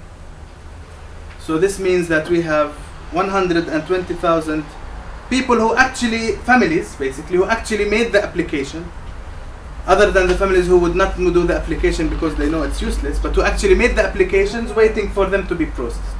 are the majority of the Palestinians who want to be reunited living in Jordan? Some of them are living here, either separated. Some of them are living illegally. If you go among families in the West Bank, you will see that there are families who have not managed to, people who have no status, and that means they cannot move, they cannot leave. They entered in some type of permit at some point, and then they ended up inside illegally from the Israeli point of view, and not allowed. Or other than that, people go abroad. They live abroad. Many couples will live abroad, Jordan or elsewhere actually, depending where your spouse or your family family member is from. Then there is the issue of child registration. So there is the revocation of residency. There is the prevention of anybody coming from outside to get a residency, and then there is a child registration. At the beginning, the Israelis used to register children until the age of 16, whether they were born in Palestine or abroad, if one of their parents was, Palestinian with either West Bank or Gaza ID card. But then in 1987, Israel started making the rules more and more complicated. At the beginning in 87, first a child would not be registered if his mother was not registered in the population registry. So they only started giving registration of children to a mother who would be a resident. And in the cases where the child was born abroad, it was also decided that you can only register that child until the age of 5. So the age was limited suddenly. And in the case when only the mother was the resident and the father was not a resident, the mother could only register the child until the age of 5. So in that way, they really narrowed down the number of people who can register a child to have the same ID card that you are carrying. It's either orange or blue, or no, not blue. Forget about blue. Just orange or red, for that matter. Then in 1995, they changed the law again. Now, many of these laws, by the way, were not always known to the people, right? In 1995, they changed that until the age of 18, so they improved. Instead of 16, they improved it to 18. That was one step forward. But then they went one step backward as well. They said the law was that any parent can register, but they have to be a permanent resident. They need to actually show the residence to show that they are actually residing, not only carrying an ID card. Munir, when you say law, do you mean military order? Military order. Yeah, it's yes, not Israeli law. Not Israeli law. No. We're talking about the military orders in the West Bank and Gaza. But then what happened after 1995? Again, it's the peace process. And according to the peace process, the text said that Palestinian side shall have the right to register in the population registry all persons who were born abroad or in Gaza Strip and the West Bank if under the age of 16 years and either of the parents is a resident. So, if a child was born whether abroad or in the West Bank, according to the text, the Palestinian Authority had the right to register them, and the only thing that Israel should do is to recognize the registration and recognize the status. But the practice was different. But despite the fact that this is the text that was, signed between the PLO and Israel, in practice, Israel actually added the regulation that the child has to be physically present in the occupied territory to be registered. So, you cannot just register a child while the child is being abroad. The child has to be physically present. And in 2002, Israel stopped recognizing the registration of children who were registered after the age of 5, if born abroad, despite the interim peace agreement. So they also started putting more limitations on which children it's going to recognize the registration. Was that retroactive, or that was just they didn't revoke No, that was residency, but that was for anyone for the future, yes, children. And then in 2003, Israel retreated from the ban, but then kept a requirement that the child has to be physically present in the OPT to be registered. But then what was the problem? That they stopped giving permits to people to enter in order to be registered. So yes, we can register children, but they have to be present physically. And who gives the permit for people to enter? It's Israel. It's the only, giver of any permit to enter. And then if they don't give a permit to enter, there is no entry and there is no registration. Yes? What if they came on a foreign passport? Yes, let's say an American citizenship, they come into the country, can they do that? Can they come in? If they manage, yes, they can. If they manage, also Israel needs to give a permit to enter. To Americans, to British, to anybody in the world, they need a permit to enter. But if they manage to enter, then they enter, then they can register. But then most of the people don't have American citizenship or a good citizenship, or a citizenship, for that matter.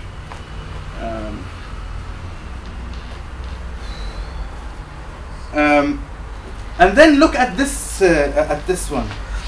So it's about, this is now the fourth element here regarding West Bank and Gaza. Israel somehow started giving up on what happens inside Gaza somehow in terms of population. It actually sees Gaza as a place to deport people to. And therefore it in 1995 the agreement between the Palestinians and the Israelis said that the Palestinian side shall inform Israel of every change in its population registry, including inter alia, any change in the place of residence of any resident. So basically, usually any one of you living in any country under any jurisdiction, you can change your residence, right? You can live today in Tel Aviv, tomorrow go live in Haifa, right? But you have to basically change your address, and that's it. The change of residence is okay, is not an issue. When the Palestinians and the Israelis came into the agreement, they also agreed that the West Bank and Gaza are going to be considered one territorial unit. They are not two different units anymore, and therefore a Palestinian from the West Bank can decide on his own to go and live in Gaza Strip, and a Palestinian from Gaza Strip can decide to come and live in the West Bank without any issues. It's just a decision. They change the address, and according to the peace agreement between Israel and the PLO, the Palestinian Authority has an obligation to inform only Israel of a change of an address of a person. This was in theory. This was in text. In practice, the situation was different. When Israel froze the population registry in 2000, which we talked about earlier, it also stopped recognizing any change of address from a person. So if I don't know, can I ask you to move also to there with your ID card, please? Although actually by that time we have green ID cards for everyone, by the way, and that's why I made sure to put this picture of ID card. When the Palestinian Authority came, everybody got a green ID card, right? So the red and orange disappeared, and the Palestinian Authority gave one color for everyone in the West Bank and Gaza, except Jerusalem, obviously, which still have blue ID cards. But then when she moved to here, the authority does not recognize that this is, an appropriate change of address, and therefore she is living now illegally in the West Bank from the Israeli point of view, because they just wouldn't recognize this change. But then every time also Israel can make the exceptions it wants. And the way this exception was described by human rights organization was that it created a one-way road. If you are from the West Bank and you want to go to Gaza Strip for some reason, go. They will give you a permit to go, but you have to sign that you will never come back to the West Bank. The other way around doesn't work. They will not give you a permit from Gaza to the West Bank. They want everybody to go to Gaza, so it was called the one-way road policy. You can get a permit to go to Gaza, but the people from Gaza cannot get a permit to come to the West Bank.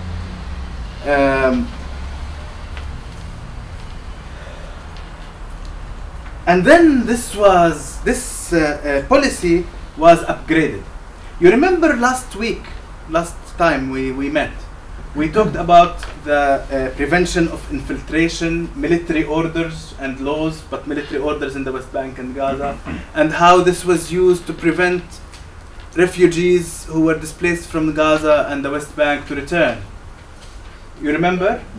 Can maybe somebody read the definition of the 1969 military order, and then we will read the new one that was that came out in 2009. Who will volunteer to read for us?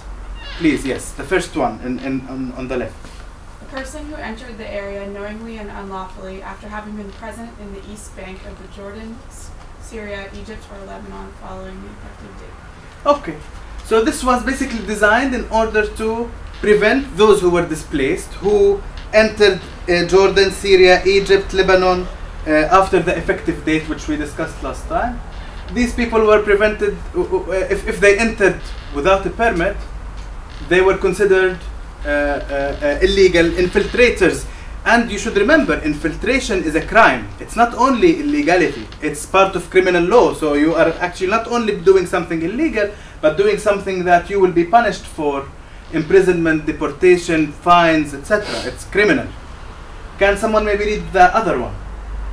Can you please volunteer? A person who entered the area unlawfully following the effective date, or a person who is present in the area and does not lawfully hold a permit. Can you see the difference between the two? So this is in 2009, and it was introduced basically recently in order to criminalize people who are basically present in the West Bank without a permit. Who are these people? It's estimated that 35,000 people, who among them 2,479 who were actually born in the West Bank, are actually registered as Gaza Strip residents, but they are physically present in the West Bank without a permit.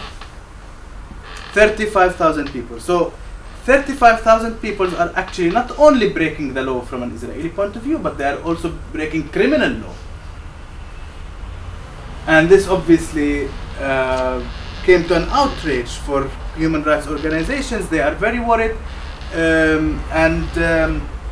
You might be, I mean, if you go, yes. But in 2009, it was not the law against infiltration was not already used for refugees, like from. Of course, it was used since 1967. No, not Africa. No, but in 2009 it was not already used also for like refugees, like. There is law and there is military order. Okay. The one that is used for the refugees is the law, okay, which was enacted. So this is the military order for the West Bank specifically.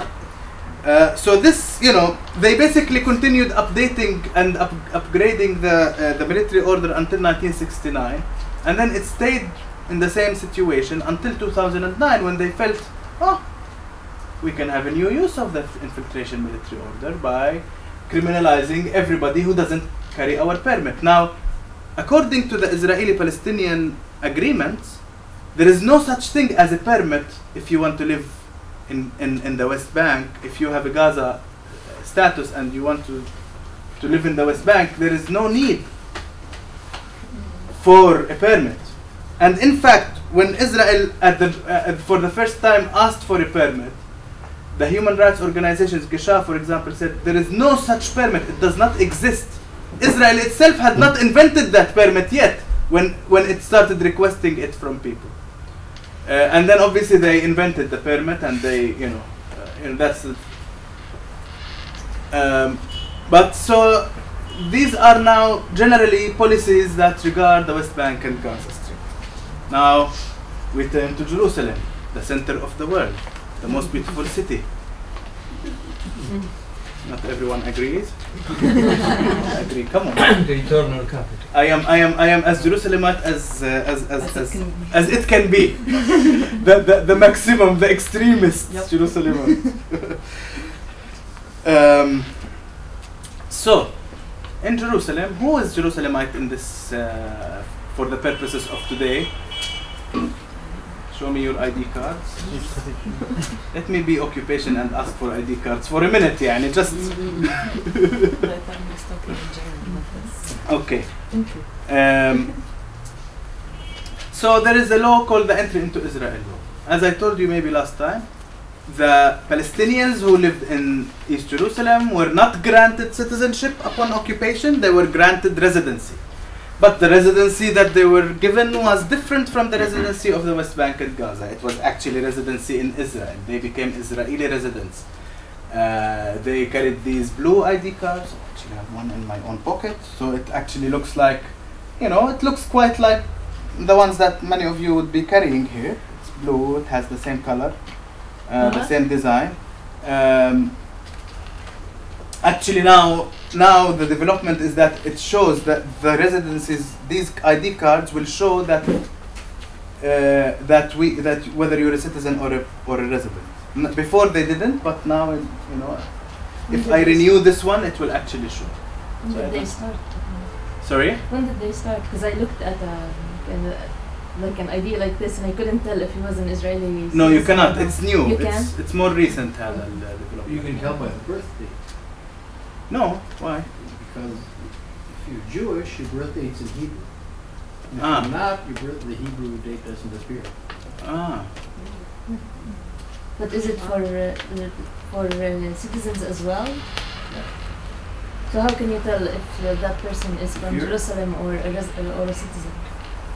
No, that you don't tell necessarily. But if you look at your ID, if you're Jewish, it has your Hebrew birth date.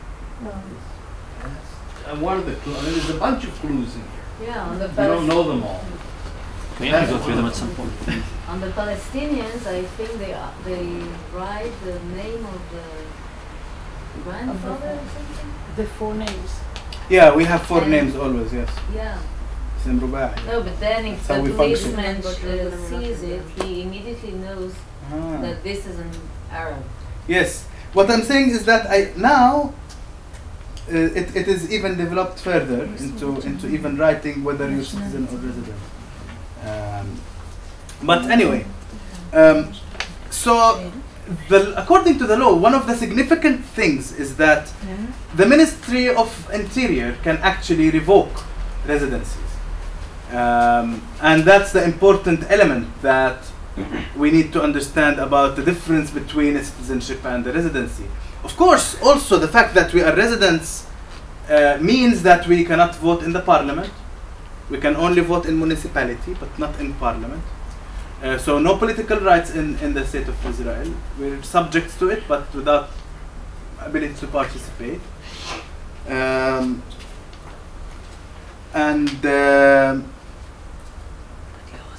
So in 1947, Israel actually decided 3 ways in which one can be considered non-resident anymore and hence can actually lose the residency according to a regulation, not a law, and a regulation that came out of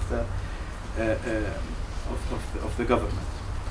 If a person resides outside Israel for a period of at least 7 years, so if you reside outside Israel for 7 years at least or more, without coming back at all even for visit, or it has to be a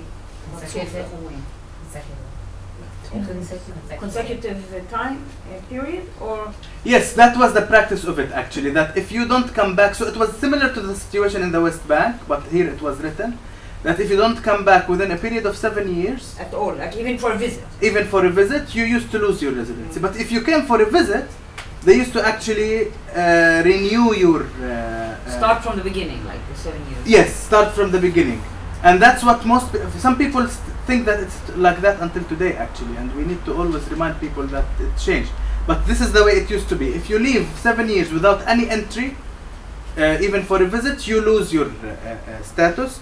But also, if you receive permanent residency or citizenship in any other country abroad, you lose your residency, your status. Okay, so any of these three options, you lose your status. So anybody who went for citizenship or residency, that's it. He has or she has no relationship anymore to here. Only they can come with tourist visas. Obviously, we know many people like that. But this was, you know, in the good old days in 1974, before the situation became worse. In 1988, there is a very famous case of someone who is called Awad, Mubarak Awad, who is a professor in the United States. He teaches at the American University right now, actually. He's a peace activist, and he is non-violent resistance advocate. And the uncle of Samuel, I see, from Bethlehem. Yeah.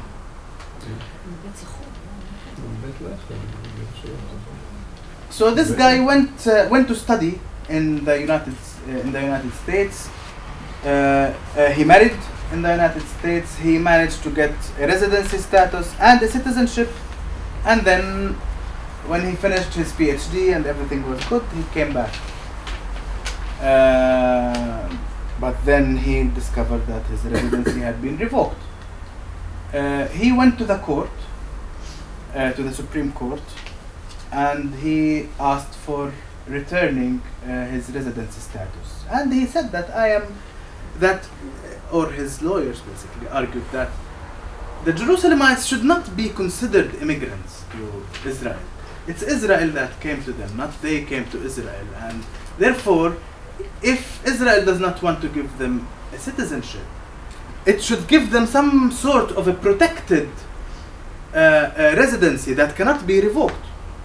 They are not foreigners that came to Israel. They are from the city. They had before protected rights in the city, and when the occupation came, they revoked. The judge that was in charge of this case is the very famous judge in Israel called Aharon Barak. I'm sure the lawyers among us here will know this name very well. Aharon Barak is known actually in Israel as a person who supposedly developed human rights in several ways. But how he balanced human rights against security needs. That's how he markets his work, I guess. But in the Mubarak Awad case, the idea of a protected residency was not accepted by Barak and by the other judges. Why? What was the argument?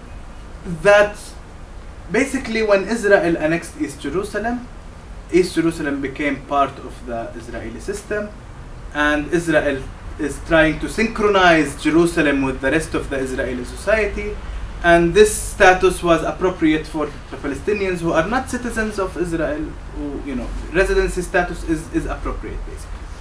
And then he went on and he asked, can a permit for permanent residency expire of itself without an act of revocation by the Minister of Interior? I believe the answer to this is affirmative. A permit for permanent residency, when granted, is based on reality and permanent residency. Once this reality no longer exists, the permit expires of itself. So, according to Barak, according to the Supreme Court of Israel in this case, the court decided that if you stop to reside, this is not a citizenship, it's actually a residency which is based on the reality of your residence. And in this case also the judge used the term center of life. Your center of life needs to be in Israel. If your center of life is not in Israel, you will lose your residency.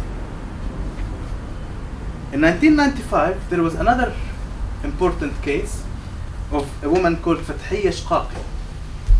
And Fathiyya Shqaqi is the wife of Fath Shqaqi, who is the founder of a movement called the Islamic Jihad movement.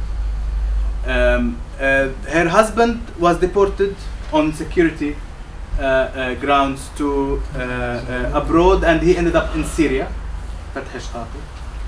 And obviously the wife followed him to Syria, and she lived with him in Syria for, a while. After 6 years, and why do you think 6 years? She decided to come back. After 6 years, she decided to come back to renew her exit permit and to register her children that she had abroad. The Israeli Ministry of Interior rejected her application to even renew her own residency status. She went to the Supreme Court and asked for, what do you think she would make? What argument do you think she would make? She would say, well, the law says 7 years, permanent residency abroad or citizenship abroad. I have none of these 3 elements, so obviously my residency should be renewed. But the Supreme Court decided otherwise. The Supreme Court decided it cannot be said that only where one of the enumerated facts apply can settlement in a foreign country under Regulation 11C be proved. Settling in a foreign country can also be found in ways other than those enumerated in 11A of the aforementioned regulations, and the appearance of a new reality changing the reality of permanent residence in Israel is clearly indicated by the circumstances. So basically, if you go and live abroad for 6 years, less than 6 years, etc., it's an issue of fact. And this was a new beginning of the residency issue in Jerusalem. We don't have criteria anymore of 7 years, and this is now, although it's still written on paper, but now there is a new criteria for your ability to keep your residency. This criteria is called Center of Life, which came out for the first time by Justice Barak in the Mubarak Awad case. It's called Center of Life. But guess what? What is abroad for the Center of Life policy that we're talking about? What is considered abroad? West Bank. West Bank. Suddenly also people were surprised. Suddenly Palestinians in the West Bank who had lived in the West Bank since 1967 and they were okay, nobody revoked their residences. They were, you would live in Ramallah, enter the Jerusalem and return to Ramallah by night. There was nothing wrong with that. Then suddenly after Fathiyya Shqaqi, after the case of Shqaqi, Palestinians started to lose their residences in thousands because they lived outside the municipal borders of Jerusalem, and that's something Jeff earlier talked about when he mentioned that the family of Arabiya and Salim now live in a place called Kufr Aqab, right? Mm-hmm. Which is basically now an area where many people live because it's within the municipal borders of Jerusalem, although it is outside the wall. It is built in a way that is without any permits, without anything. They keep building very high buildings. Israel doesn't really care what happens behind the wall so much. So it's more or less of a slum, actually now, Kufr Aqab, right? It's actually a trap. Because what's happening is it's not in Kufr Aqab only, also in Shuafat. Yes. You have this huge, massive building. I mean, 10 and 12-story apartments for tens of thousands of people. The idea is that it's cheap housing, and it's in Jerusalem, so you can move in without losing your residency. But what's going to happen, and the mayor has talked about this, is that once thousands, tens of thousands of Palestinians move into these places, Israel's going to declare the wall, the border, and everybody on the other side will lose their residency. In other words, Israel will cut off those parts of Jerusalem because the policy in Israel is to keep a 72% majority of Jews over Arabs in Jerusalem. And this way, you'll be able to go back. Now it's about 66% Jews. Once you get rid of a few tens of thousands of Palestinians, you'll be back to the 72, 75%. So it's actually, they know that it's happening, but it's a trap in order to lure people in. But once they're in, then they'll cut them off. Yeah. I think the estimation is that there is more than 100,000 Jerusalemites living outside the wall in areas that are still considered Jerusalem by Israel today. That's right. You wanted to say something? No? No, Beit Hanina is inside the wall. Some parts of it? Aram is not even municipality of Jerusalem. So many people who own houses in Aram, now houses are empty. Aram is empty somehow because many Jerusalemites who own houses in Aram, who built them over the years, suddenly discovered that they became illegal in Aram, and they had to come back to, to the city center or go to areas like Kufur Aqab or Samiramis or Shu'afat refugee camp or Shu'afat somewhere in Shu'afat. Certain areas. It's a certain line, and sometimes your kitchen is in the West Bank, and the rest of your house is in. There were cases when they were thinking whether the residency of this family should be revoked because part of their house is in the West Bank and part of it is in Jerusalem, according to the Israeli border. And then they would okay, where is the kitchen? Where is the bedroom? Where is the toilet? The center of life. So it gets that complicated when it goes into the court system. Seriously. I was wondering if is part of the motivation of the harsh residency laws also to try to get Palestinians to apply for official Israeli citizenship, and by doing that they're agreeing and they're saying that yes, Israel's in control and it's affirming Israel's power. If it should give us citizenships without even waiting for us to. I don't think actually that Israel wants Palestinians to get citizenship. I don't know what happens in the Israeli politicians' heads. But there is no indication if Israel wanted to give citizenship, it can do it unilaterally without asking our permit. It didn't ask our permit when it gave us residencies, right? So it can also do that. And that's why I also don't think that if one day they will evacuate Area C and the Jordan Valley, I don't think they will ever give citizenships. Probably they will give them residencies if they decide to annex. Just like the way they did with Jerusalem, they don't like to give citizenships because citizenship means it's almost non-revocable status. It's not like residency, which is easily revoked.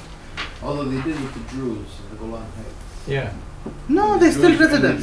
No, they forced them in 82. Yes, they forced them to accept Israelism. It was against their will, actually. They forced them to. No, but they still don't have. They refused also the Golan Heights. Those who refused. I mean, very few refused. And most of them were forced to accept.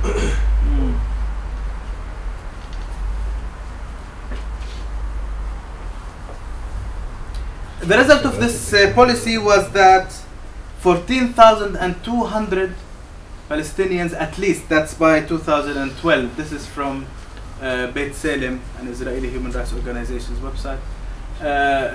From its website, they have statistics that is announced basically by the state itself. This is not the full number. You will see that certain years you don't see the statistics of these years, but it's certainly more than this number of people who were displaced by this method. Now, in 2006, there was a new development which I'm scared of. You remember Fathi Shqaqi? It was a sensitive issue. Sometimes, they will use a person like Fathi Shqaqi, who's the wife of Fathi Shqaqi, who is the founder of Islamic Jihad, to pioneer this case, and then thousands of people will follow, will lose their residencies accordingly. In 2006, 4 Palestinians from Jerusalem, their residencies were also revoked, but not according to all of the laws that we talked about before and all the regulations. These were Palestinian Legislative Council members who were basically elected in Jerusalem, and they belong to the bloc which is affiliated with Hamas, according to according to the way it was justified. So because they were such, their residencies were revoked. There has been a case in the court. I think Adala is working on a case for these 4 persons, and we're still waiting for the result of this case. If this case, if the court eventually approves the revocation of the residency of these 4 people, I'm telling you, we are going into deep shit. Because this means that, because the reasoning of this was that these people are not loyal to Israel. They are loyal to a foreign government, as if the Palestinian Authority was a foreign government in the first place. I mean, it's still under the whole bigger control. It's under the occupation. But the issue of loyalty came out in this case. And if the issue of loyalty will come out as a reason for residency status, how many people in Jerusalem are loyal to the state of Israel? Or how many Arabs in Israel itself are loyal to the state of Israel in this way it looks right now? So this is very dangerous. We still don't know whether this is going to be a new policy, but it is alarming. It's alarming all human rights organizations. And but when Palestinians, I think when also Adala tried to get an order for temporary stay in Jerusalem, the court refused. So now they are displaced to Ramallah, these persons, and waiting for the final decision.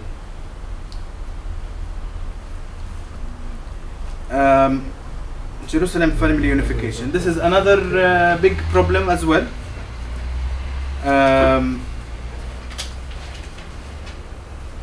At the beginning, until 1994, between 67 and 1994, Israel refused to any application submitted from females to invite their husband. What was the Israeli justification? Can someone read this, the 3 lines here for us? Please. The ministry justified this policy by saying they perceive that in Arab culture, the wife follows her husband. So that was the justification. They said in the Arab culture, the wife will follow her husband. So why is the woman now applying for family unification for her husband? Therefore, we're going to refuse. Now, in 1994, Israel allowed, according to a petition, Israel allowed women to apply. But at the beginning, it refrained for a while from processing a large number of applications.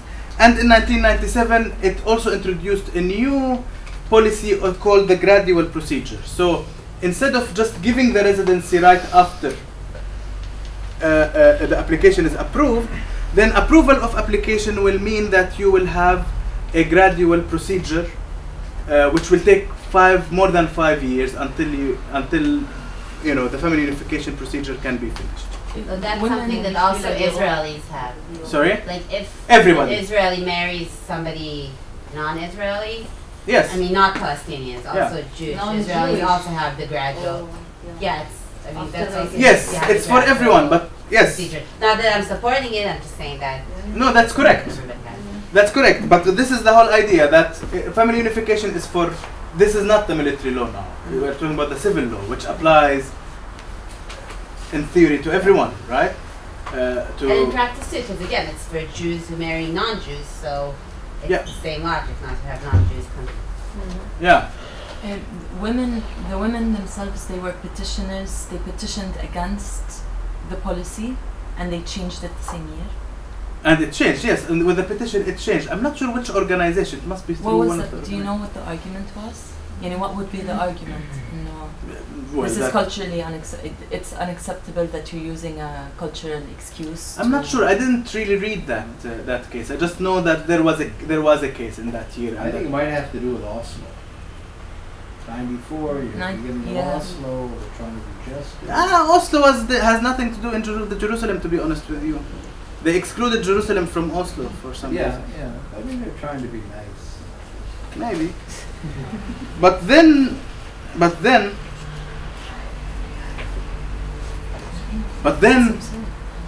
there was, then we started getting into the problematic world.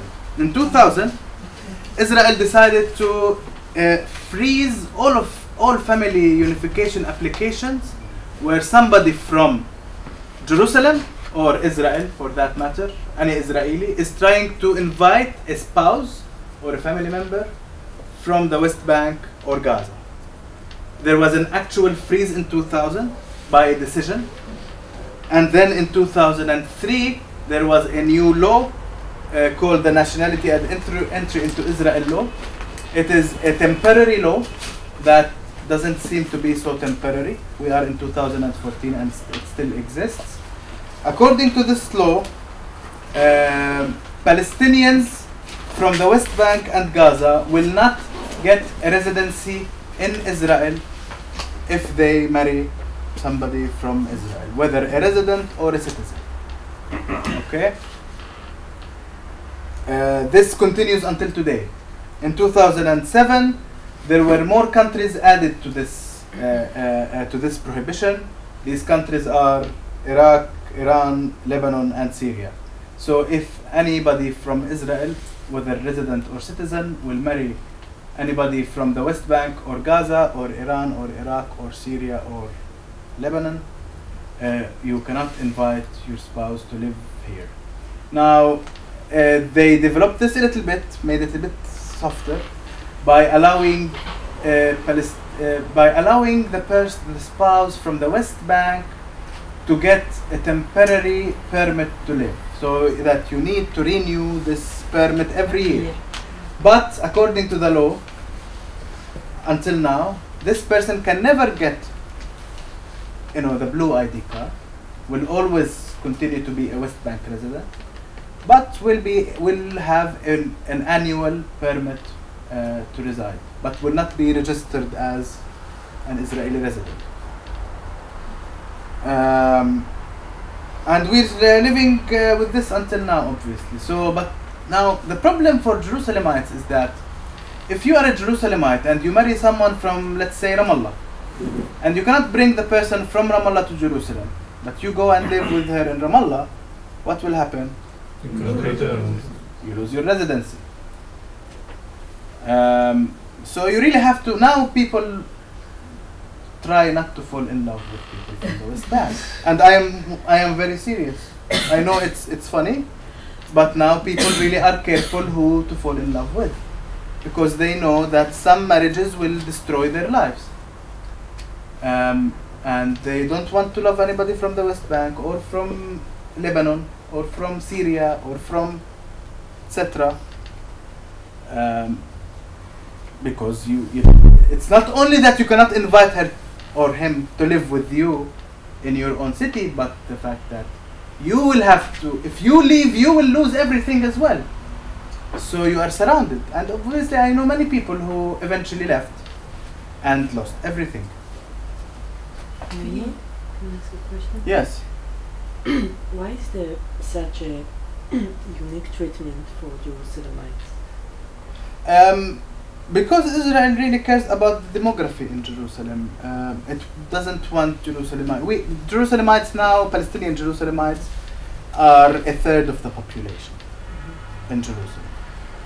Now. A third to maximum 40% maybe. Sorry? 30 something. And Israel does not want them to be a high percentage. And there are several times announced even statements that this should not be the case, that the percentage should be limited. Jerusalem should be a Jewish city, basically, with its population. So yeah, there is a big concentration on Jerusalem, and even on home demolition issues. At the center that I work with, it's called the Community Action Center in the Old City of Jerusalem. We represent people who have home demolition issues in Jerusalem, and it's almost impossible to build in Jerusalem if you're a Palestinian. It's almost impossible. You cannot build legally, and you end up building illegally. And then the only thing we can do is that we go and represent our beneficiaries to extend, to postpone the demolishing of their house, and to schedule their payment of expensive fines, and that's it. That's what we basically do. We very rarely manage to legalize a structure that was built illegally. Continue. Yes. But what about other cities in Israel? Other mixed cities in Israel? Or it has to do with 48 and 67? What about them? No, for example, the demographic threat is not only Jerusalem. Yes. I mean, it's everywhere. So why there are special rules? Well, Jerusalem is the center of the world, as I mentioned earlier. Mm-hmm. Well, it is the center of my world for sure, but I think it is really an important and symbolic city and symbolic place in the conflict. When Israel annexed something in 1967, it annexed Jerusalem. It did not annex Hebron. It did not annex Ramallah. It did not annex Tulkarem. It annexed Jerusalem. There is a reason for that old city, and that these holy places to be part of the state of Israel and to be considered Israeli, not administered, not occupied, not anything else. There is an importance to the city, strategic, symbolic, whatever you want to. For Judaism as well, it's symbolic. Historically, it's extremely rooted into that. I have a question. I don't know what you call it in English. It's called the biometric, the biometric ID cards. Do you know anything? The only thing I understand, because in relation to the unification law, everything related to that, is whoever gets granted halla jdid, because they're substituting and they're changing the ID cards into that, whoever has that can get tracked. So any Palestinian, let's say, who has an Israeli passport that lives in the West Bank illegally but still can, now if they carry that type of ID, they can get tracked on the border, right? On the checkpoint at the border. So that also reduces. We don't know the effect. I'll tell you what. I've been through conferences where people started to analyze what there is basically. Israel is introducing a new, I don't know how many of you maybe carry the biometric ID cards, but there is a new system of ID cards for all Israeli residents and citizens. With instead of this blue big thing that we carry in our pockets, it becomes a card with the. It has a GIS which has tracking system. No, it does. Well, at least it doesn't. That's what I know. No, it's wrong. According to the best of my knowledge, it doesn't have a tracking system. That's why I wanted to ask. Yes, because that's why we discussed it a lot among human rights organizations in Jerusalem, and obviously when something like this happens, maybe general people like you will be worried about your privacy generally, etc. But Jerusalemites, we get scared. Anything introduced, we get crazy. What are they going to do with this new ID cards? What is going to obviously all the human rights organizations in Jerusalem will meet and start. What does this biometric card actually consist of? It has your fingerprint? It has your fingerprints. It has a lot of information about you. So a policeman, for example, can. Oh, that's not written on it, but once you put it in a machine.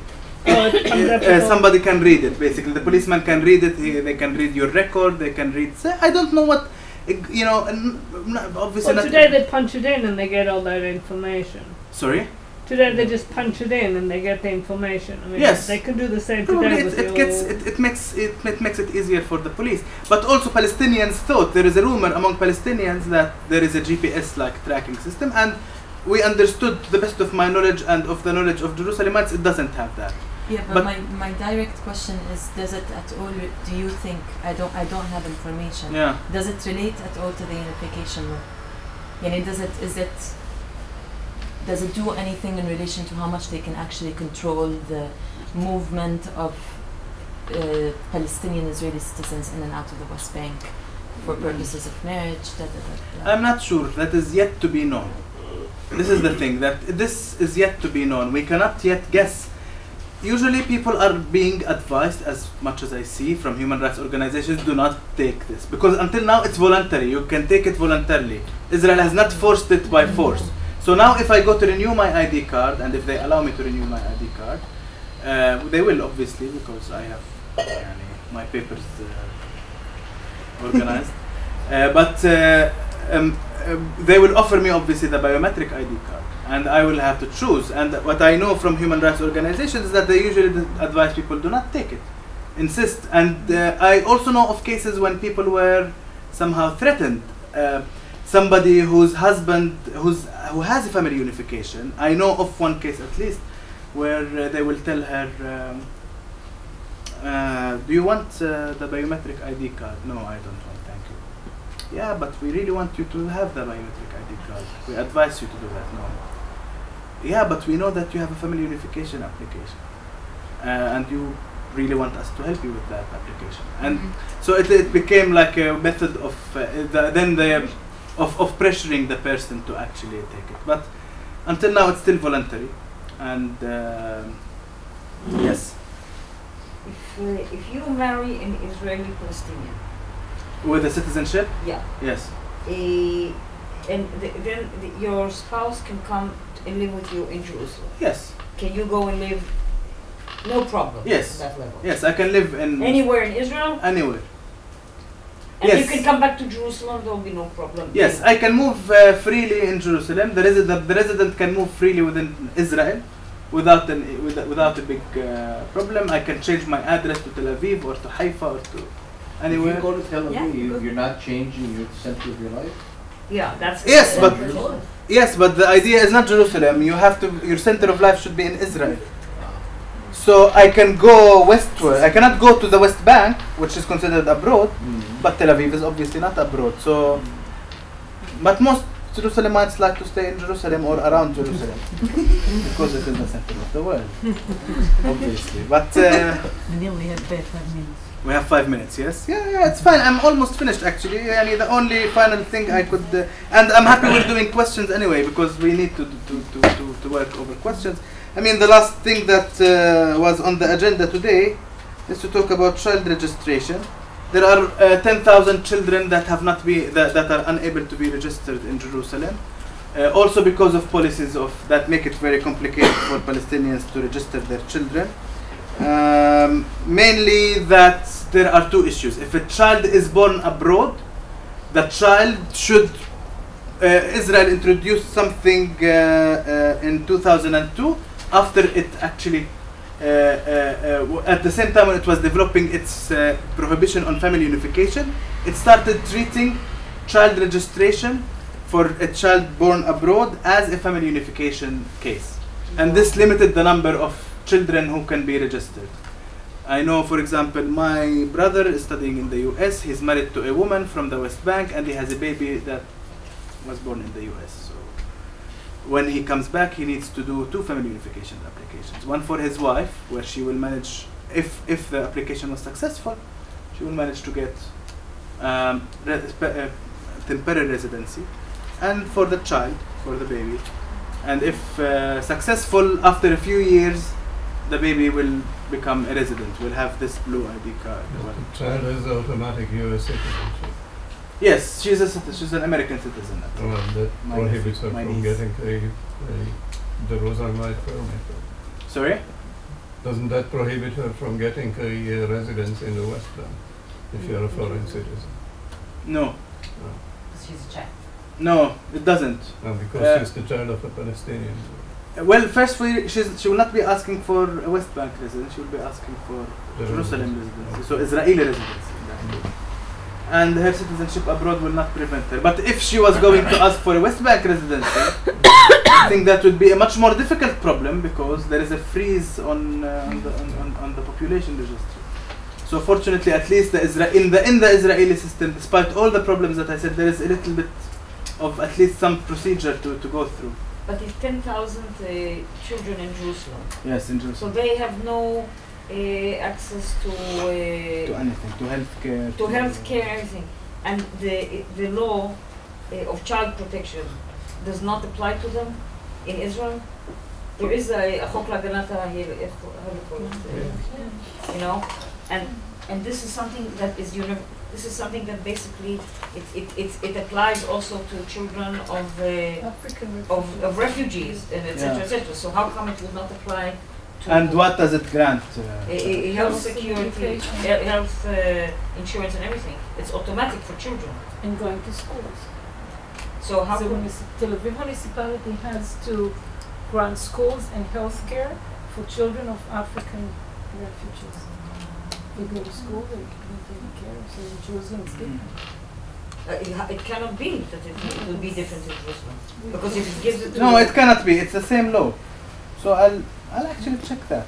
I'll check that and. We currently have a case of people from a person from Jerusalem who moved to Birissalet, and they refuse to register his children. They don't say to any school there, and they don't say that like they use very technical terms like your address that the Ministry of Interior refuses to change, and they use a lot of bureaucratic. They have certain demands that doesn't allow him to register his children. So like even if the law is there, it's the application of the law that really matters. Yeah, but for instance, I think for healthcare, I don't think that there's any way that they can deny healthcare from a child. Free healthcare. Maybe you really have to be creative. This is interesting. I will check that actually. I don't know the answer of this, so I should check it and come back to you because I also. So yeah. Yes. What about temporary residency? So something you have to renew every year. Yeah. I know someone who has that. Like, how often does that happen? Every year. No. That's granted. How often it's granted? Yeah.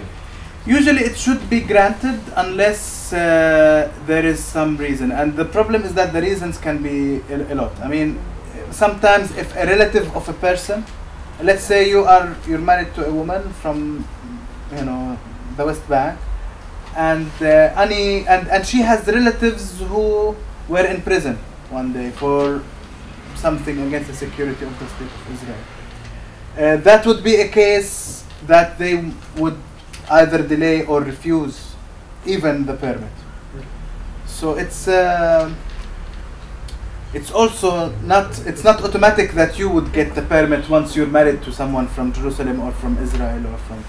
It's also that you need to fulfill criteria and to submit a big CV that has lots of details in order to qualify for this permit.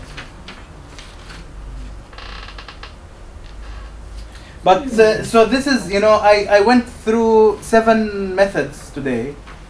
It's just one, and this is just one element of many other elements of displacement that that we discussed before. The list is long and more than I know, and more than most people know. I think it would be interesting if we can maybe accumulate one book that is comprehensively studying forced displacement, but I think that would be an enormous book, unfortunately. Again, Jeff talked earlier about home demolitions, and you saw how systematic it is. And you can see how systematic residency revocations and all of these things are. And that's the system, that's the regime of forced displacement. That's part of the regime of forced displacement. Next time we will not continue to talk about more methods of displacement.